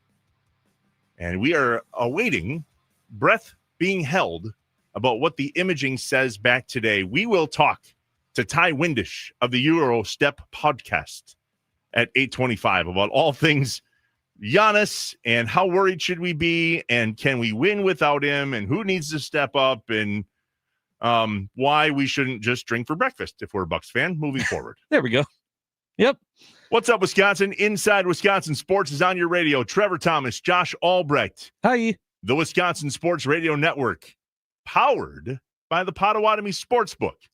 Some news hit yesterday, Josh, that we should chat about. It has nothing to do with the Packers, nothing to do with the Bucks, Badgers. Nope. It's our guy, Ryan Braun, and the Milwaukee Brewers. That's Why is he right. back in the news? That's right. Trevor, it's finally here. It's something that we have kind of not dealt with for a long time. We knew that the conversation would come one day, and it's here. Ryan Braun in the MLB Hall of Fame. Well, he's eligible, and he is on the ballot. The class of 2026 MLB Hall of Fame ballot came out yesterday with a bunch of players making their first-time appearance on said ballot. One of those players is Ryan Braun. It's the first year that he's eligible. Meaning this is the first time that he could even be on the ballot. And there appear, based on my counting and math, 26 people on the ballot, many of which have been on there for some time, like A-Rod. He's on his 5th year. Correct. And the way you get voted in, Josh, is what percentage? That's a good question. It's 40%.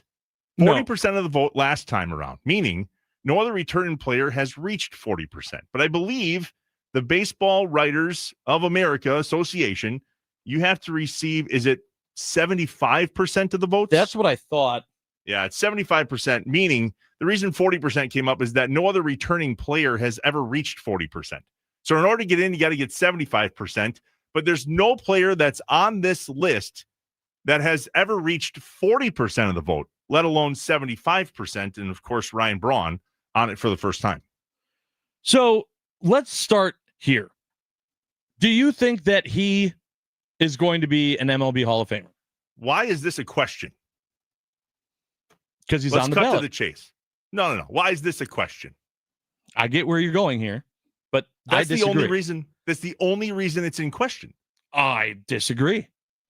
Why else is it in question as to whether Ryan Braun is a Hall of Fame baseball player or not?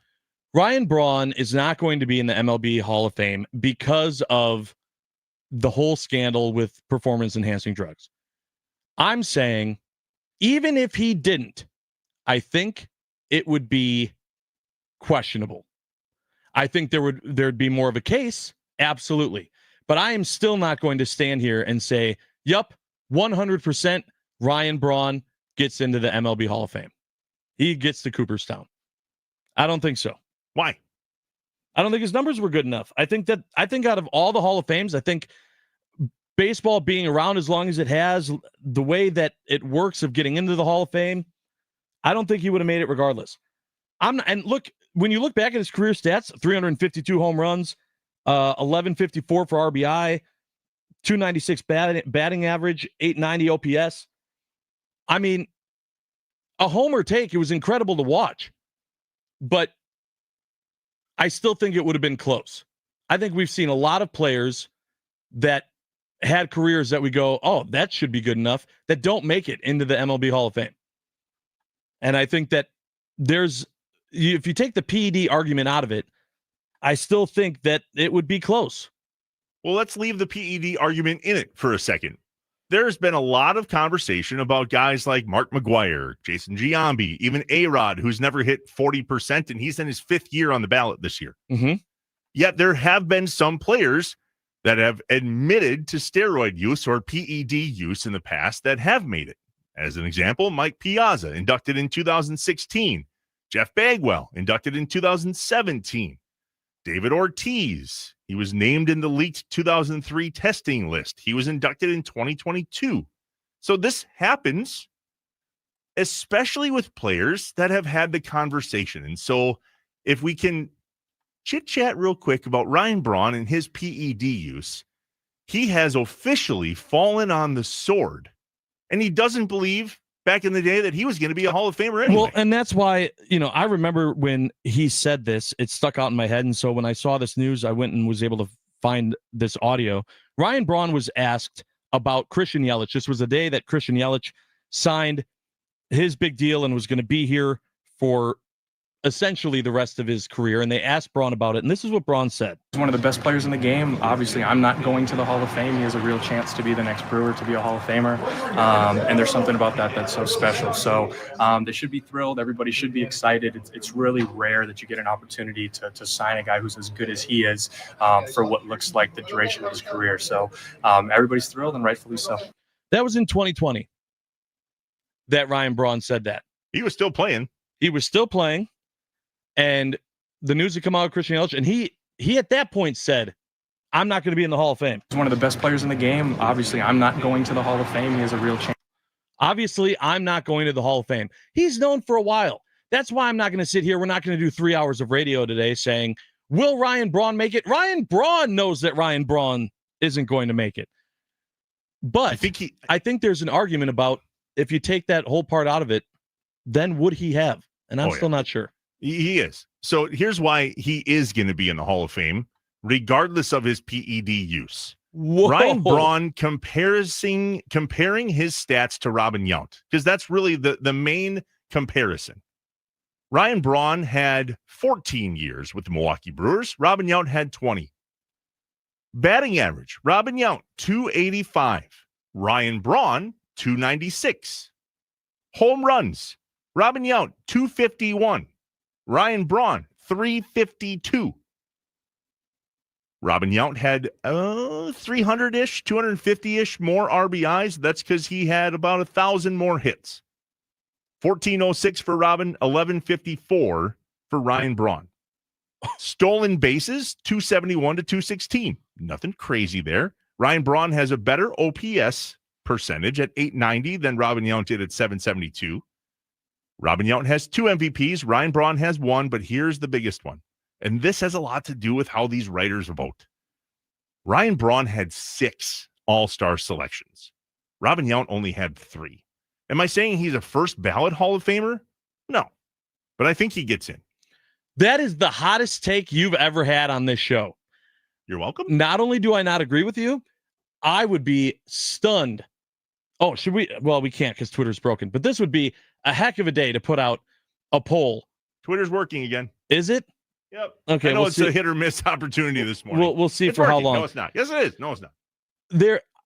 I absolutely will say that because with the PED scandal and everything else, he will not be in the Hall of Fame. I'm all but guaranteeing that.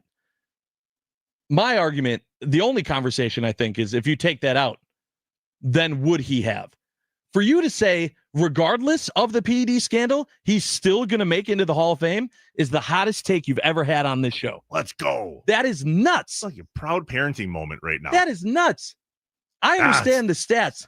You look at all of the amazing players. There's no way that Mark McGwire and Sammy Sosa don't make the Hall of Fame, but Ryan Braun does. There's a big difference. There's a big difference in comparing. Why do I want to say comparison? That's not comparison. Yep. Comparing Mark McGwire, Sammy Sosa, and Ryan Braun in the PED conversation is not the same conversation. Ryan Braun's, for lack of better comparison purposes, is almost worse, but he came out of it. He said, whoa, got that massively wrong. I freaked out. I didn't know what to say, didn't know what to do, didn't know how to handle that, got caught red-handed. And what do you do when you get caught red-handed? You double down, and then you triple down. And if you don't do this in your life, then congrats. That means you've had a transformation. That means you fell on the sword and went, wow, can't keep living that way anymore. Ryan Braun did that. I'm not convinced that Mark McGwire and Sammy Sosa have done that. We all know that Pete Rose was never going to get in. That was a completely separate subject. And by the way, before he passed away, he said, don't you dare put me in dead. Yeah. I want nothing to do with it. Correct. Don't give me one of those posthumously, whatever the word is, spell it, nobody can. I don't want it. Don't want it. I think Ryan Braun has a better chance than we're giving him credit for right now. And especially because he came back on the other side of the PED use. Here's a question. Is A-Rod going to get in? Before Braun? That's not the question. Is A-Rod going to get in? I'm going to say no. Why?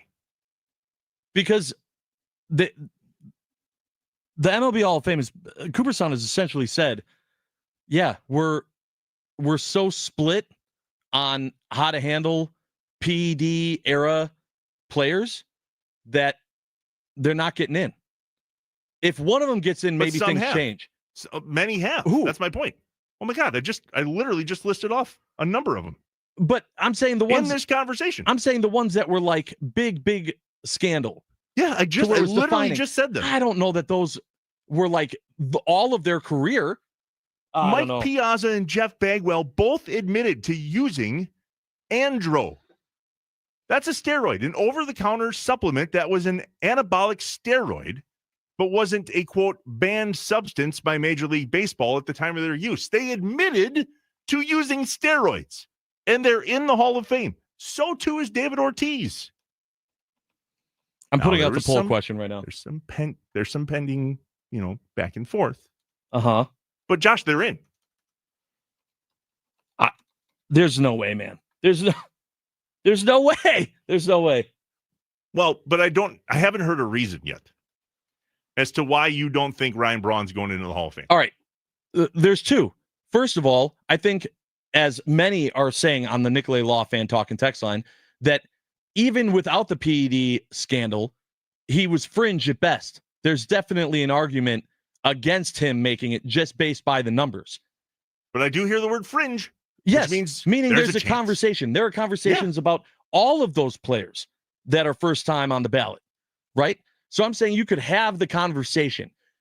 It is not a guaranteed he's the first ballot Hall of Famer. This guy's going to make it, blah, blah. That's not the Ryan Braun story, even without the PED scandal. When you throw that in on top of it, absolutely not. I just played audio of Ryan Braun saying, obviously, I'm not getting in the Hall of Fame. Yeah. There's no way. He was right. All right, so I'm putting out the poll question right now. The question is Braun? Question mark. Choice 1, Hall of Famer. Choice 2, not good enough. Notice that neither of the questions had anything to do with PED use. This is just based on his career. And I'm saying his career is potentially good enough for him to get into the Hall of Fame. But you're saying that regardless of the PED scandal, you think he's going to get in. I'm not. Based on his career. That's my point. That question, your poll question, is based on his career, not his PED use. But are you saying, because this is important, and I want to clarify this. Are you saying that regardless of the PED use, you think he will get in the Hall of Fame? Or are you arguing that if that didn't exist and that part of his story was ripped out, that then he's good enough to get into the Hall of Fame? I can see Ryan Braun being added to the list of admitted PED users that have been inducted into the Hall of Fame. I do not believe that is a black and white scenario. You just said it, Josh. The Baseball Hall of Fame isn't even black and white on it because they've let guys in. But I really, truly believe that there's an example set when guys come out and talk about it. And Ryan Braun did that. Now, here's the biggest issue. He doubled, tripled, quadrupled down. I mean, the guy threw numerous people under the bus, forever changed that gentleman's life that was the courier, and went back and said, holy, you know what? Did I get this wrong? I got this horribly wrong in my life. I was taking bad advice. I moved this forward in my life, and it was a mistake. Not only did I do it, but I lied about it. Then I threw other people under the bus. That's on me. And I take full responsibility of that. That is not something that many people in the steroid era have been able to admit. Twitter is being Twitter again, so I can't post a poll. I have it ready to go in case it ever will. But a lot of people chiming in on this on the Nicolay Law Fan Talk and text line, so I want to get to a few of those. 414 says, Trevor, missing one big stat, 3,000 hits for Robin. That's what got Robin in. Okay, I read that. Okay. They also said choice 2 being not good enough. Someone here, I think this was Rhino, sorry, this is weird, said if Barry Bonds isn't in the Hall of Fame. That's not a comparison. Why? Barry Bonds is not a comparison to Ryan Braun in regards to PED use. Has Barry ever come out and said, ha, nailed it. Oh my God, was I roided. But did you not have a great time with that home runs? Well, yeah. I never said that. Sure. That's the difference. Comparing Barry Bonds not being in the Hall of Fame to Ryan Braun, wake up. Rhino said Braun does not have the stats to make it in as an admitted PED user. That's a fair point. And I disagree. And that's a fair point too. I would be led to believe, other than hits, that Ryan Braun's stats are at Robin Yount's level, if not better in some of the positions. Robin Yount played longer for the Brewers and only for the Brewers. Like 6 years more in the bigs than Ryan Braun had. That's why he had roughly 1,000-ish more hits. Here's the question. Will we ever see anybody with 3,000 hits again? I don't think so. That's tough. I mean, the game's changed so much. Right. Home Same run and thing with strikeout, you know? No hitters are gone. Yep. For the most part. I was watching, I went down a rabbit hole last night, man, watching Braun highlights, and I was just watching that 2008 game when Braun hit that home run against the Cubs, sending the Brewers to the postseason for the first time in 25 years. And just seeing CeCe pitch a complete game. I was like, oh, complete games. That was cool. You know? Right. Although those were the days. I mean, it does happen against the Brewers. We're going to find out. We've got 10 years to ride the train of will Ryan Braun be a member of the Baseball Hall of Fame. You only get 10 years. And that's making sure that you get at least 5% of the vote. I think if you get less than 5%, thanks for coming. Have a great night. Then you're off. Luckily, oh gosh, can you imagine? He doesn't get 5% votes. This is what. Oh, will you be taking back some takes? That's not going to happen. Oh yeah, whatever. Here's the best part about semi-hot takes. You don't have to take them back. It's why the internet exists. Why it does so well. Up next on Inside Wisconsin Sports with Trevor and Josh, we got to go at this Bucks thing. This is not good in the Giannis Antetokounmpo category. Mm-hmm. And now who's going to step up? Somebody's got to step up. In the NFL, it's next man up. Who is the next man up for the Bucks? If indeed, hypothetically, we're without Giannis for a second here, based on what the imaging says today about his left groin. And I'm going to ask Ty, why in the world did Doc Rivers see that was an issue and not grab Giannis by the ear and walk him back to the tunnel and go, what are you doing? What are you doing? That's what he should have done. The Eurostep Podcast. He's next. This is the Wisconsin Sports Radio Network, powered by the Potawatomi Sportsbook.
We are inside Wisconsin Sports. Trevor and Josh on the Wisconsin Sports Radio Network, powered by the Potawatomi Sportsbook. And joining us now on the Wisconsin Sports Radio Network guest hotline, powered by Gruber Law, one call, that's all.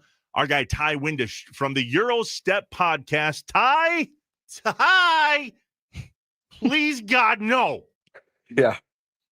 Ty, I was Giannis. hoping we'd be able to talk again. First of all, good to see you, buddy. But under better circumstances would have been nice. Yeah. What are we going to do? Okay, first things first. We don't know. So freaking out for no reason, hopefully. But Doc Rivers, after the game last night, said that he saw Giannis grab his groin a time or two before the third piece happened. That's question number one. Why didn't Doc Rivers go grab Giannis by the ear, walk him into the tunnel, and go, "What are you doing? What are you?" I mean, Doc's a pretty, former NBA player, substantial man in his own right on the human scale, but I don't know if he could get up there, to be honest with you. That might be Giannis is a pretty big guy. And if he could, I don't know if he could drag him by it. But I think that's the answer to question one here is Giannis. Doc said he kind of asked him, and Giannis is like, I'm good. I'm good to play. And we know Giannis. I mean, we've seen this throughout his career. How many times, especially when he was a little younger, now, getting north of the big 3-0 now, but kind of, he just turned, there's an ankle. Like he's going to be out for 2 weeks. And then that was his thing he'd retighten the shoes, right? He pulls the laces and tightens them and then he's good to go. And obviously, 2021, everyone I think remembers where it looked like, he's out for the postseason, that knee bent backwards and he's back in a week or whatever it was. So, I think the reason is Giannis is just tough. Giannis loves to play and compete and felt like he could play through it, but clearly something with that groin, we don't know exactly yet, right? I think strain is the term the Bucks used, which could mean a lot of different things. But clearly it felt different when he tried to go up and got knocked down for that layup. And now I guess we'll just see. I think probably sometime today we'll get the diagnosis or the prognosis on the timeline here. And obviously that's what we'll be all waiting with bated breath for. Ty Windish of the Euro Step podcast joining us here on Inside Wisconsin Sports with Trevor and Josh. Ty, if Giannis is down for an extended period of time, and I was thinking about this as he was out last night going, yeah, well, now you don't have Dame. Who is the guy that steps up for this Bucks team? I think it's Ryan Rollins. I think we've seen that already, actually. I mean, Giannis sat out 2 games before this. The Bucks had gone 1-1 in those games. And the one win was certainly because of Rollins, who I think had 32 and 8 assists against Golden State in that game where it I think everyone, including some of us here, wrote the Bucks off in that game with the way the Warriors were playing. And Rollins maybe took it a little personally, given he, of course, was drafted by the Golden State Warriors way back when, or not that long ago. He's like 23 years old, but you know what I mean. And I think in the other 2 games where Giannis either didn't play against Charlotte last Wednesday or obviously last night where Giannis went out, Rollins had in the mid to high 20s in points and at least 5 assists and a few rebounds in those games as well. And he's been, if you look at just the numbers, certainly their most consistent producer in those games. And I do think if there is one, the silver lining here to Giannis, and I'll go out and on a limb, I'm going to assume some number of weeks. I don't want to say a number like a big number, but I think it's going to be a number of weeks, not months, but I also don't think we're going to see Giannis later this week as well. But that's speculation. I think the silver lining, though, could be Rollins kind of, asserting himself more. Because I do think there's like this power vacuum, right? It's like Giannis and friends. Who's it going to be? Rollins has been the best guy. And maybe just being on ball and being able to have 2 weeks where he's like 27 and 5 assists or something, I think that could change the dynamic of the team long term, where he's getting more plays run for him in these moments where I think it'd be best for the team if he did. I do think he's that good. Did Miles Turner meet with Brook Lopez before they left and just went, hey, man, how'd you play your game? I definitely want to mimic what you did in Milwaukee. If he did, he should call him back, because I do think they could use a little bit more muscle on some of the box outs. And I think that's always the underappreciated part of Lopez is Lopez detractors would look at the numbers and go, he's averaging whatever it was, 4 rebounds. He just pulled in 3 rebounds. He's killing them on the glass. But if you look at the advanced numbers, the Bucks were always better and usually elite at defensive rebounding when Lopez was in the game, because he just clears out the interior so someone like Giannis could go grab the board. And I do think the Bucks have been a pretty bad defensive rebounding team. That's probably been my steepest Turner criticism. But in terms of Offensively, I mean, certainly he's an elite spacer. I think the Bucks would tell you would be great if he just shot right away more often. He's such a good shooter. I think sometimes he probably overdrives when he could just take those shots immediately, and the Bucks offense would be better off for it. And then defensively, he can just do more than Lopez. And I think, again, maybe you want to go back to those days a little bit, have him drop back toward the rim a little bit more, because they actually have Turner so far up, it's opening up the back of the defense for the Bucks. But Turner can do that sometimes. And that is, I think, one of the great strengths of adding him is you have more options on defense. He can switch. He can go up and be at the level of the screen, things like that. But certainly on offense, he is giving them that Brook Lopez 5-out spacing that is crucial and lets someone like Kyle Kuzma play next to Giannis. Yeah, I understand all that. I'm still disappointed in what Miles Turner's put out so far. Yeah. I'm just plain and simple. I was very excited, just like everyone else, when Miles Turner was going to be wearing a Bucks uniform and playing alongside Giannis, and it was okay. Here we go. Giannis ain't going anywhere. This team is going to be ready to go, and I don't know. He's been an afterthought. Not a big fan of that. I wanted to ask you about the officiating, and for a while, Ty, people have been saying Giannis doesn't get the calls. We heard earlier this year, Doc even said in a presser that he asked the ref about it, and the ref said, well, he played through it. What do you want us to do? Which is the most ridiculous statement for a ref to make, essentially saying we've been coached to call the foul when they flop. And if they play through it, then let the play continue playing. But do you really, I want to get your thoughts on the overall vibe of officiating towards Giannis. Is it where a lot of Twitter is, or is it somewhere in the middle? And what can they do about it? Yeah, I mean, they need to keep making us think about it, which Doc has been doing. Doc probably needs to get himself some technicals when Giannis is back on the court, and you just need to keep hammering it, because as stupid as it is, that stuff works. Like every time you see a coach go off or a player go off and get the fine and get the technical, you watch that next game, and that player is getting to the line 15 times. It works. It's stupid, but it works. And for terms of Giannis's whistle, I think it's dumb the way the NBA officials do that. I also think that is how they've done it for decades. I mean, I think Shaq was the same way. I think the NBA is probably the only sport that wants to give like a little guy who should be worse off an advantage. Just, you know, I think imagine if an offensive lineman got in trouble, like they just demolished a cornerback, and it's like, oh, he's little. You know, you can't just push. He's little. Come on. And the cornerback's allowed to, I don't know, like do whatever, some illegal, like you can face mask an offensive lineman. It's fine. Like he's a big guy. It's stupid. Like it doesn't make sense. Giannis is better at basketball than little players. You shouldn't punish him for it. My real issue, though, is not with that should be an and one and wasn't. It's with the clear fouls that then are in a bucket. Because I get if you want to say, oh, he's just overpowering guys, like we're not going to give him an and one every trip. I guess that I think that's dumb, but fine. His hand clearly gets slapped, and it's a turnover now, and the other team is running. But the worst ones are the clear kind of flagrant level contact, which teams get away with him. It feels like at least one per game. And, you know, Daniel Gafford, I think, like grabbing him down and things of that nature. And then on the other end, the Bucks get a flagrant for, you know, a chop into a guy's shoulder, which should not be. That's where I really draw the line and go, that's player safety. If he gets his arm hit and they don't call it, that's bad for the Bucks. It sucks, but it's not the same level as we're going to grab him in midair and it's just going to be 2 free throws or side out sometimes. But it's more than that, Ty. We saw last night, he got an offensive foul. That was ridiculous. I mean, standing there. And then on the other end, I mean, poor AJ Green gets thrown to the ground. Stands. And they were like, hey, that's a foul on AJ. Your name being AJ Green, I guess, is a foul on AJ. I don't know. That those two next to each other, you're like, okay, this is a different sport. I don't understand. That's what we're saying. That's where this argument is coming from. I don't know that Doc just throwing a stink is really going to do it. The last night was, I don't want to say a one-off. I feel like it was a bigger look at what has been happening with this Bucks team all season long. Yeah, I mean, it's been frustrating, and it has felt that way. I think I saw Archon on Twitter last night made the point in response to one of my posts, like, I don't think there's a conspiracy against the Bucks and Giannis, but if there was one, this is what it would feel like. And I was like, yeah, you can't really disagree with that, because you put those two calls next to each other, and it's just insane. And especially, you know, listen, the AJ Green one, whatever, like they get calls wrong with big guys under the basket. You always assume the little guy's cheating to keep up with him. But the Giannis offensive foul, like you just don't see great players get hit with stuff like that. You know, and again, is it fair, right or wrong? Like we can debate that. But you watch LeBron or Jokic or whoever, usually the league gives those guys a benefit of the doubt because the whole point of the whole sport and league is to see these guys play. So to take away a Giannis possession for no reason is just insane.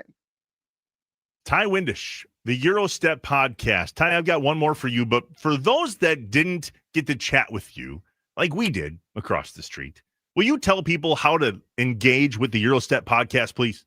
Yeah, absolutely. Audio platforms, Apple, Spotify, and YouTube. Feed us under Eurostep Podcast Network, covering all things Milwaukee Bucks. But if you just type in Eurostep, Gyro, some people can go gyro. Some people can roll the R. I don't do anything fun. We just call it the Eurostep. Eurostep. I can't do it. Like, there was one really cool piece that came out of last night's game as we wrap up our conversation with Ty Windish from the Eurostep podcast, All Things Bucks. Did you guys see Austin Rivers chat with Dad, not only before the game, but obviously there's literally sitting on their bench. Yeah. So as somebody that covers the NBA as much as you do, and specifically the Bucks, two things. Number one, do you like that there's a guy that's got a mic that's literally sitting on the bench of each team during these Peacock broadcasts? And number two, would you have called him Dad? I think it'd be great if he just called him Daddy the whole time. Could you imagine like what the people listening would do? That'd be hilarious. Daddy says, I don't know what else to call him. They've been navigating this for a long time. Doc coached Austin. Doc traded Austin, which he joked about on the broadcast. So this is nothing new to them. I didn't like it at first. The having the people right there kind of just like removing the sideline reporters essentially. It kind of during the game though, I was kind of like, this is actually kind of good. Like I think it must be challenging for them because I do think there's a lot of, and I kind of hear some of the greats talk about this, like the nudge or whatever, like the little communication that's unseen when they're all sitting together. But I thought they did it well, and it was more interesting, I think, to both hear those guys add to what's going on the floor, but also be able to just pepper in things of like, this is what they're saying, they're mad about this. I think, I don't want to get ahead of myself. This could be the future of NBA broadcasts. Like, I think there's a lot of potential here, and I'm surprised in this first season of it, it already felt like a good polished product. I thought there'd be more kind of lapses with them not being right next to each other, but I thought it was nice. I thought it was great. Yeah, and it compares a little bit to the MLB where they talk to the managers, only that outside of Pat Murphy, that feels yucky. That doesn't feel natural. This stuff felt natural last night. I almost think having it like off the record, but then they report on it gives you better stuff than like Doc, what's going wrong? He's just like, well, we got to defend harder. Like, you don't usually get good stuff in those. Let's be honest. No, it seems like it's all scripted. You take a class on how to answer those questions. Yeah. It's like, which of the three things am I going to say? That's right. The Euro Step Podcast. Buddy, thanks for jumping on with us. It was good to chat with you again. Yeah. Thanks for having me, guys. Really appreciate it. We're going to talk to you once we understand what's going on with Giannis. And then I'm literally going to turn my mic off and go, all right, bud, you got the Bucks segment. You're up. Yep. Come on back. Let's do it. Anytime, guys. Right, you just let me know. Chat with you soon, Ty. You got it. Ty. The Wisconsin Sports Radio Network guest hotline powered by Gruber Law. One call. That's all. When we come back, it is What's Up Wisconsin with a little bit of a twist. Did you watch the Wisconsin Badgers game last night on the Big Ten Network? It was SIU Edwardsville against the Badgers with two very familiar voices on the broadcast. One, Jeff Levering, doing the play-by-play, and one, Brian Butch, doing the color commentary. And if you know Butchie and you know Lev and you know Blake's story, you will not want to miss this piece that we play heading into the top of the hour. They had a moment on air last night that absolutely deserves time on this air this morning. What's Up Wisconsin in that piece when we get back on Inside Wisconsin Sports with Trevor and Josh on the Wisconsin Sports Radio Network, powered by the Potawatomi Sportsbook.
Trevor and Josh want to know. What's up? What's up, Wisconsin? What's up? What's your plan for the day? What's up? What are you doing tonight? What's up? Let us know what's up on Inside Wisconsin Sports with Trevor and Josh. What's up, Wisconsin? What do you have going on in your world today, tonight? Hit us up on the Nicolay Law Fan Talk and text line 414-677-1250. Josh, what do you have? You're home? I'm home. And you got home late last night. Sure did. So what does your world look like today? A lot of catching up. Not only do I got some catching up to do here at work, I got a whole bunch of laundry for days. And we got two trees. It's funny. Legitimately 2 trees in the front yard. And we came home to just leaves all over the place. I mean, just there's a carpet of them. And Leaf blower? That's what I was hoping. Yes. Oh. I don't know how it is up there in Green Bay, but down here in Milwaukee, cruddy weather. Oh. Raining, muck. So I'm not expecting the leaf blower to be able to move some. I'm going to have to rake some leaves, but yeah, it's not going to be fun, but I got to get a pile together. I mean, they're all over the driveway. I mean, it's literally carpeted. If your body hurt from going to the Warp Tour, yeah, I see your Warp Tour and I raise you frozen leaves. Yeah, but am I doing it for 12 hours? I really Depends think how good you are. I really think that's part of it. The more I think about it, the more I'm like, listen, it was not just Warp Tour. It was 5 days of Disney, then 2 days back-to-back of 12 hours on your feet in the sun at a concert venue. I'm not worried about it. Although I'll report back tomorrow. Maybe that's not the case. Maybe it'll suck. Did you get the leaves done? No. Why? Halfway through, I fell. Couldn't get up. Do you have a leaf blower? I mean, are you gonna have? I got a Milwaukee leaf blower and a bunch. I'm all Milwaukee, dude. I got Milwaukee forever. I am a Milwaukee tool snob. Yep, same. I have the Milwaukee electric lawnmower. Yeah, that's the only baller one I don't have. It's baller, but the batteries need a second to remember what their job is and how long it takes. Oh, really? In order to, I don't know if you need to warm up these batteries or let them die and then charge them and let them die, kind of like the old cell phone battery used to be. It lasts now, don't get me wrong, but I'm not sure how to approach my lawn. We don't have a lot of trees, but there's still leaves, and I want to do one more cleanup mow where you bag it and chuck it all in the woods. Mm-hmm. But it's already dormant and it's sod. This is my first time we had laid sod at the end of last fall, and it's doing great. I just do not want to screw it up. Yep. And it's highly likely that I will screw it up. You need to watch Raw too, by the way, bud. Yes, I do. Greatest Raw of all time, possibly one of the greatest non-PLEs of all time. Okay, I will absolutely watch it. I think that's your second hot take today, but I will watch it and report back. You tell me I'm wrong tomorrow. You tell me I'm wrong. And it was clear, without ruining it, I've done a decent job of that. But I'll tell you this, it was clear that the WWE understood the assignment. Yeah, good. John Cena's last night at the Madison Square Garden, last Monday Night Raw ever, and they damn near sold the place out, and they treated it like it was WrestleMania. The names, the matches. We went to NXT here in Green Bay last week, Friday. That bouncy dude, Javon or whatever his name is, he wrestled Gunther last night. That didn't end the way I thought it was going to end. Needless to say, although I kind of thought it was going to end. Maybe it did, maybe it didn't. There, I didn't wreck it. Okay. You don't know what happened. You're right. You did just confuse me. I'm back in. You're welcome. I did that on purpose. It worked. Friday night NXT, by the way, was a non-taped, non-recorded thing. It was a live event, right? They call these live events. We sat front row. Yeah. Because the seat was available. My son Riker had the time of his life. Love that. Can you not agree that when you watch your son, daughter, your child have the time of their life, nothing is better? Absolutely you not. Took your kids to Disney, especially when you made it happen. I mean, then that's a cherry on top. I bet you he said thanks 50 times. Oh, amazing. It was incredible. Hey, by the way, shout out to Jesse and one other dude for walking up to me at NXT here in Green Bay and saying he loved the show. It was really cool. He was like, oh, dude, my son had an Inside Wisconsin sweatshirt on. And Jesse, repping the brand, nice. Our guy from the Milwaukee area, had come up to NXT. And he's like, dude, I listen to that in the morning. And he's like, oh, that's my dad. And he's like, where is he? He's in the bathroom. Correct answer. Why are you standing alone? Hurry up. Let's talk about parenting. Great to meet him. So let's talk about parenting. Last night on the Wisconsin Badgers broadcast on the Big Ten Network, there was an incredible moment between Brian Butch and Jeff Levering. We have personal relationships with both of these dudes. We know them very, very well. The way Brian Butch describes Jeff Levering in this 2-minute-ish long piece that we're going to end the show with today is the most spot-on thing ever. Butchie gives a great update on how Blake is doing post-brain surgery. And if you've listened to sports radio in Wisconsin for any length of time, you know exactly what I'm talking about. Brian Butch's son had his second brain surgery about 7 weeks ago. He gives an update on Blake, and you will be blown away by what Jeff Levering did for Brian and Blake and the Butch family to make sure they knew that they were being thought of and loved. It was an awesome piece. Have you heard this yet, Josh? I haven't. I purposely didn't listen to it. So no spoiler alert here. Yeah. Very really excited. good. About 2 minutes, 9 seconds. We'll let this take us to the top of the hour and then off to 9 to noon with John Kuhn. You go. We appreciate you guys joining us here on Inside Wisconsin Sports with Trevor and Josh. Josh, good to have you back, brother. Yes, thank you so much. You missed a thing or two while you were out. We'll cover more of that tomorrow. Sure did. Happy to be back. Appreciate all the kind words and everyone who listens because we are not done yet. I am lucky to be able to sit next to you. That's Mr. Jeff, as we call him in our house, next to my son, Blake, who had brain surgery 7 weeks ago. And he's, first of all, doing fantastic. But when we get to do this, we get a chance to, talk about the game. But people don't understand how good of a man you are, Mr. Jeff Levering. You drove all the way up to our house and delivered a signed jersey to my son after his surgery. And it's something that has stuck with our family forever. I'm lucky to call you a friend. I'm lucky to have gotten to know you through this job that we call this is a job. Like, we get paid to do this. But you are a great, great man. And the state of Wisconsin is lucky to have you calling Wisconsin football, Wisconsin Badger basketball, Brewer baseball. We are very lucky to be able to have a man like yourself represent the state of Wisconsin so well like you do. So I can't say thank you enough for taking our little guy under his wings. And you made his day more than you'll ever know. I appreciate you, Butchie. I remember I've been with you the entire way, You've been with me the entire way, man. Entire way. This was the second round for Blake. And I was there when you first learned of everything that was going on. We were doing a basketball game down in Cincinnati, a Xavier basketball game. I was in the car with you and you were talking to your wife. And I have an autographed baseball from his first procedure from Blake that is in my office. It's behind me. It will never leave because it's over my shoulder. And I'm glad that I could just contribute in for the Brewers part as well, signing that jersey. They knew what was going on with Blake and wanted to share their appreciation. I was glad I could deliver it and have a chat with them and spend a morning with them. Wow, we appreciate it so much. And for everybody out there, he's doing well. He's back on the mend and being a 5-year-old little boy, and all the support that we've had from our family for it, for this whole state of Wisconsin, for the Wisconsin Badger basketball program, everybody. Just thank you. Nobody wants to see their 5-year-old little boy have brain surgery, but the support has been fantastic, and I can't thank you enough. I got you, buddy. We're all here in it together, bud.